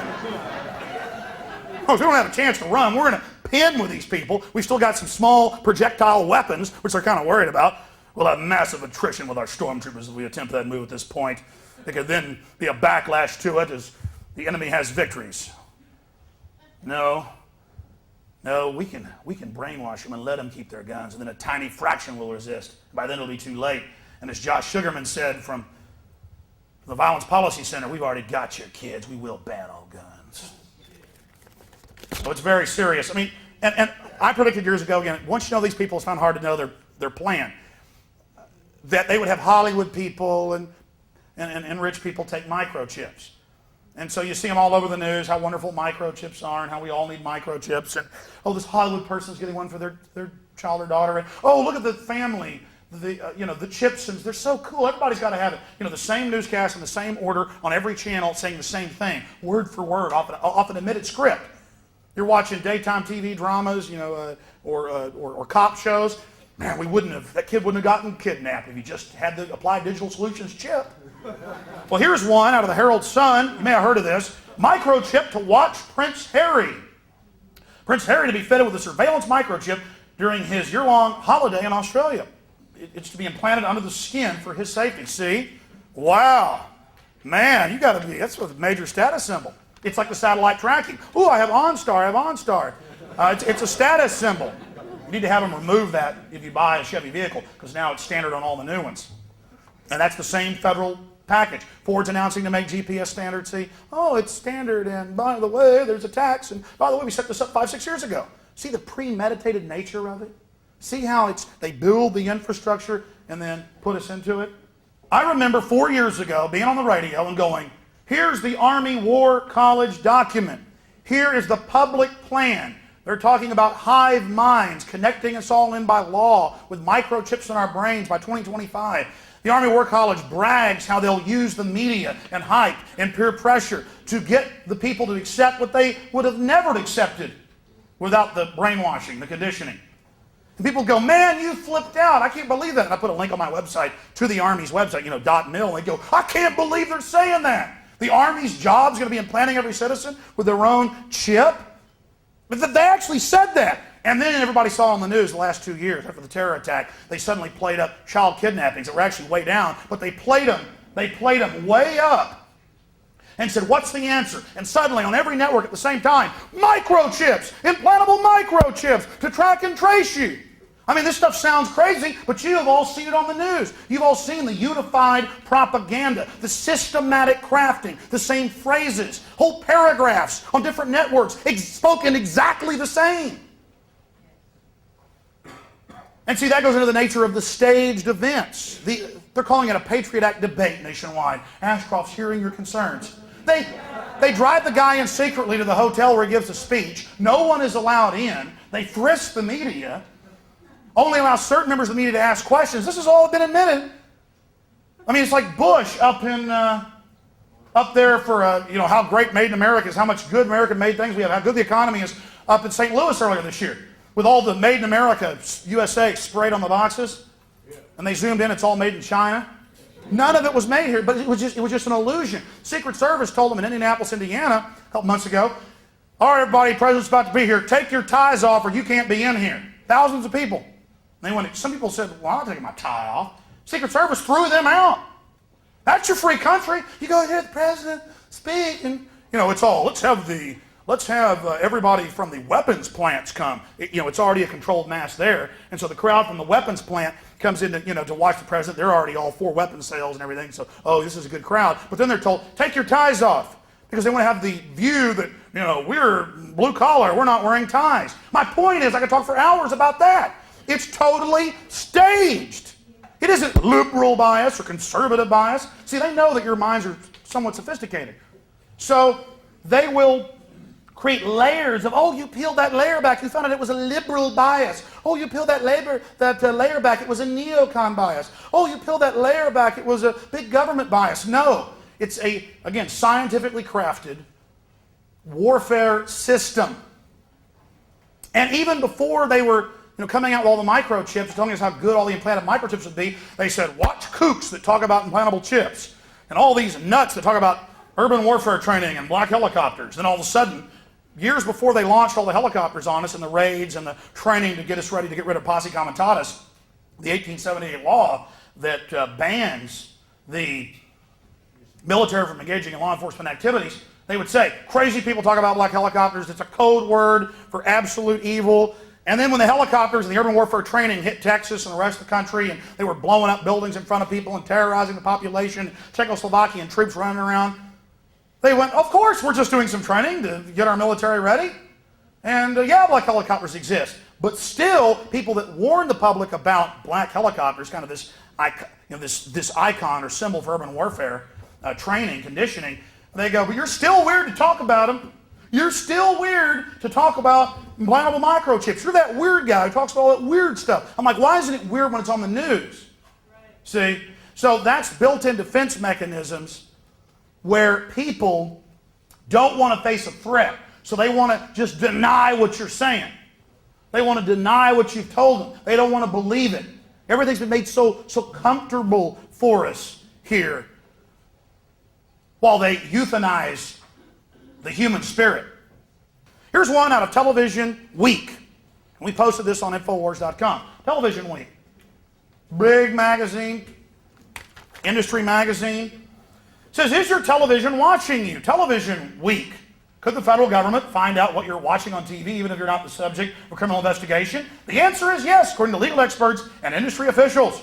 Under the USA Patriot Act, this stuff, they built this infrastructure. They had it all lined up. Go day, building it to launch the primer that was September 11th, to roll us into the next phase. I mean, this is diabolical. They're on a plan, and we have derailed it. Make no mistake, we would have already seen more huge catastrophic attacks, not the little pinpricks, just to remind us of the terror. If you wouldn't have been out there involved, speaking out, writing books, putting up websites, doing radio interviews, calling into talk shows, telling people at church what's going on, making copies of videotapes. If you wouldn't have been doing that, believe me, they'd already be blowing stuff up. They'd be launching more anthrax attacks. They were, the big CFR guy who kind of runs the terror operation for the government, makes little terror announcements, the Hart-Rudman Commission, Gary Hart, he got up on TV middle of last year, he said there will be smallpox attacks in Denver, Dallas, and Cleveland, and you better give all your rights up. I mean, he said it. He said, you just get ready for it. We're going to lock all the cities down.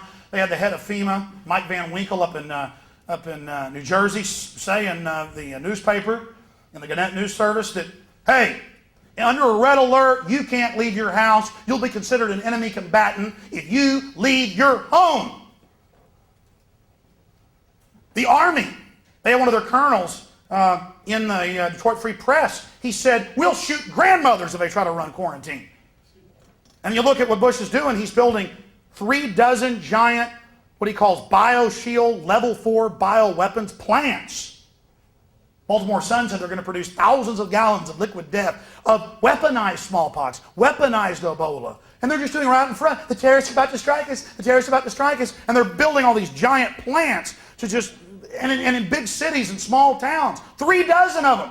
I mean, they're 100 times more dangerous than a nuclear weapons production plant or nuclear reactor. And have you heard about this on the news? Very little. So you're television watching you. And then I've got the new Victory Act. What this is a duplication of Patriot Act 1 and 2. Because parts of Patriot Act 1 have been repealed in the House. It's now in the Senate. And so they're trying to duplicate it. Again, they shoot a torpedo at the country. We might, it might hit the ship in a spot where the bulkhead's reinforced and only floods a few compartments. Well, they're not going to stop. Torpedo 2, torpedo 3, torpedo 4, torpedo 5. That's what they're doing right now. I'm writing analysis of the Victory Act. It says in here, the Victory Act says that possession of any controlled substance or prohibited substance. That means a little old lady puts her medication in the wrong plastic container when she goes to church. And who doesn't do that? Who takes medication? You've all heard of little old ladies getting taken to jail. Cop pulls over. Let me search. Well, sure, officer, with an eye. What are these pills? These aren't the designated bottle. Under that, it says 1 marijuana cigarette, anything, 20 to life. It says it. It says it in the Victory Act, word for word. And it says it's an act of terrorism. And before they announced this evil law, before Ashcroft went on his ridiculous Carnival Barker road show, before they did that, they had all the TV ads. Well, I occasionally smoke marijuana, and I don't see how it helps terrorists. And then the guy goes, the intellectual goes, let me list 100 reasons. And at the end, the guy's going, and then the ad fades to black, like, oh, I've been decimated. See, they tell you, marijuana is aiding Al-Qaeda. And then you see all these ads on TV, public service announcement, brought to you by Homeland Security, or brought to you by all their little minion groups, all the little 501c3 charities. And so they do that. That's what they're up to. This is their operation. So they're just firing, and people go, well, we've been beating back the first Patriot Act and educating a lot of folks, but they're bringing out more, nothing we can do. You're in a war, folks. They're firing more torpedoes. That should encourage you. These guys,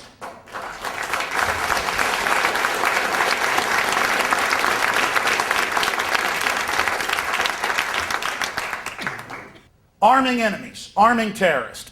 There are as many examples of this as there are fish in a good-sized lake. I mean, it's amazing. Here's one, Time Magazine, and they just admit this now. Nukes to North Korea from Nashville. And it says, yeah, these conservative groups that own these big weapons companies, they've been selling all the nuke stuff to Kim Jong-il in North Korea. Now we're going to have World War III to fix it. Well, that's all right. But we had to go in there and get Saddam, man. He had some aluminum tubing. My gosh, that guy, he was in bombed out bunkers. He was a real threat. Of course, he also had about $4 trillion in oil, and a bunch of weapons sales, and got the troops in that region, invade Syria, Iran, everybody else. So there's that. And there's idealistic Philippine rebellion leaders claim moral victory. This was all over the BBC and the French news. And 300 commandos led by a colonel took over a building, released documents, and said the government, where the U.S. has been doing all the bombings, shooting all the people. It's our own government shooting us. There are no terrorists here. The Muslims are doing nothing. These so-called terror groups are the Philippine government, quote, that wants to continue martial law. It's been in effect there for decades. I mean, it's simple. Let's say I owned the company that sold fire department equipment, and I wanted to make some money. I'd go out and set fire to something out here in Bastrop, and then I told you should have bought my firefighting equipment. I mean, it's not hard to figure this out. Here's another one. U.S.-Pakistan made deal over capture of bin Laden. That's out of the mainstream India. And Musharraf's over there, the head of India, the head of Pakistan, next door to India, who are all threatening to nuke each other, and they're saying, well, yeah, we could have got bin Laden, but we just didn't. That would have caused some problems. And they flew 8,000, it's not 6,000 now, 8,000 Taliban and Al-Qaeda out to safety in the middle of the phony war. All opposition fell apart. They flew them out to safety, admit the U.S. government did it, and Fox News said, well, it's true, but it was an accident. You're going to talk bad about our C-130 pilots? They didn't mean it. And there's the Pentagon there, admittedly, with large groups of euros and dollars and gold. Some news articles paying them. Good job, men, good job. They go in, act cool, shoot some stuff up. They were put in by the globalists. Then they have this big phony war. They collapse and fall back, and the globalists take over that country in a month that the Russians couldn't do in 8-9 years. It's all staged, folks. And they've got more wars. They say a 100-year war. They say that it's never going to end. And the war is now against people that smoke marijuana. Not against Ritalin or Prozac users, though. The war is now against people that don't turn over their property to the government. There's this stuff in the Victory Act about protesting or standing up for your land when they're taking it, and you're a terrorist. I mean, all this legislation turns us into serfs, slaves. You tell somebody this, though, they go, that's ridiculous. Government would never do anything wrong or want to control us. Oh, no, just all throughout human history, 6,000+ years of civilization, that's all they ever tried to do. But now they're all nice and sweet. By the way, guys in black ski masks were always bad guys. People in black ski masks, oh, that's the terrorist, that's the bank robber. About 5 years ago, Hollywood, the news, hey, all cops look like this, it's cool, they're the good guys. Every department, well, I got to have my own combat boots and my own ski mask, my own black helmet, and somebody's door to kick down. Man, that's cool. But the good news is that John Ashcroft has been trying to go around the country and have these staged town hall meetings where they only allow police and government employees in. And in Detroit, he got up this week and began giving a speech, and at the end of it, a man stood up and said, Mr. Ashcroft, I would like to know which of your terrorists are going to be used for a new 911. You and Vice President Dick Cheney, said the heckler who got into the room in a downtown Detroit convention center by posing as a TV reporter.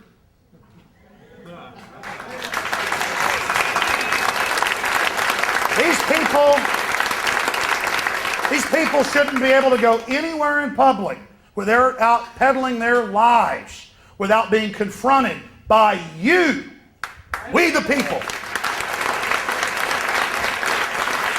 And I've covered these protests. I've had guests on in the middle of them in Detroit, in Salt Lake City, in Boise. And you'll have 500 people, 1,000 people, 200 people, black people, white people, Hispanics, old, young, conservatives, liberals, and they're all there, they're waking up. And if you just tell the truth about tyranny and explain how things really work and how corrupt and dangerous this out of control privatized government is, how they created big government, got us all addicted, privatized it, and are handing it over to the corporations with new governmental power, man, the little socialists I know are going out and buying guns. It's beautiful. If you're not a hypocrite, you can deprogram and go, wait a minute, did a Native American have a right to have a gun to defend themselves against the army? Well, of course. Well, you like Che Guevara so much, I don't agree with him. He was an establishment guy, but, I see you wearing a t-shirt with him with an AK-47. Why is that okay? See, you've just got an opinion that isn't backed up with any fact. And it's a recipe for disaster to disarm a population. You disarm a population. Let's say we had a little angel running the government right now. When you do get a dictator, they're going to be able to go all the way. And that's what the separation of powers are about. That's what the Bill of Rights is about. It's all about restraining power. Realize that history does repeat itself. And emperors and kings and despots and strong men and king rats have always used crises, the threat of the unknown, of the enemy, of the criminal, the low-level criminal, to convince the mass to relinquish control of their lives and to serve and become willing slaves of the system. This system is un-American. It's anti-human, it's anti-God, it's degenerate to its very, very core.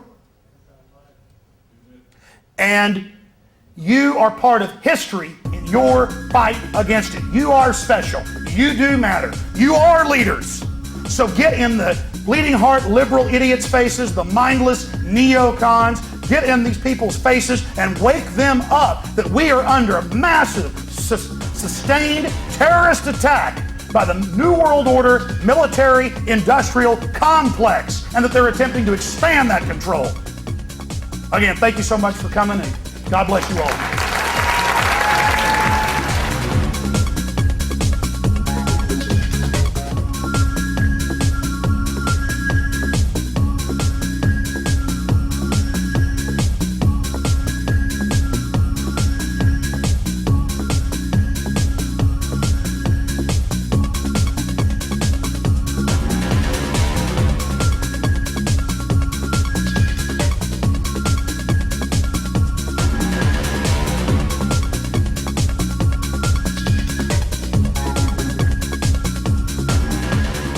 Thanks for watching this presentation of The Matrix of Evil. All these different diverse minds coming to you with the same conclusion: world government, tyranny. It's up to you to become a leader. If you want to reach people, you first have to be informed. And one of the key areas of the New World Order agenda is government-sponsored terror, where the government carries out terror attacks and then blames it on their political enemies. And this is going on from Germany to Japan to the United States to Israel. And in my book, 9/11, Descent into Tyranny, I detail the history of government-sponsored terror. We focus in on Oklahoma City and September 11th and show how they're using that as an excuse to expand their police state. I've also published another book by Paul Watson, Order Out of Chaos, Elite-Sponsored Terror and the New World Order.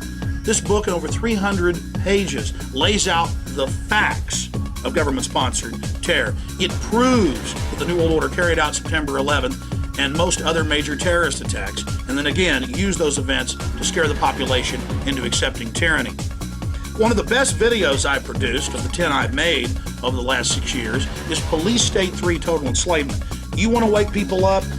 This is one of the key tools that we offer. It covers what the New World Order is, the history of it, the PNAC prior knowledge of September 11th, the attack on liberties through Patriot Act 1 and 2, Homeland Security, Ashcroft's lies, government-run white slavery rings that are admitted in the mainstream media as one of their largest industries after drug trafficking. We get into gun control, forced inoculations, foreign troops, concentration camps, the cashless society control grid.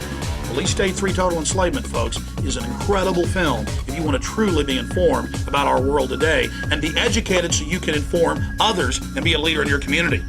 And then, of course, I produced 9/11, The Road to Tyranny, covering September 11th and government-sponsored terror, along the same lines of the book, 9/11, Descent into Tyranny. Part 2 of my 9/11 film and book is The Masters of Terror Exposed. And this film just continues with hundreds of smoking guns and red flags proving that the military-industrial complex carried out September 11th. So again, please visit Infowars.com or PrisonPlanet.com and our secure online shopping cart and buy these books and videos and share them with your friends and family.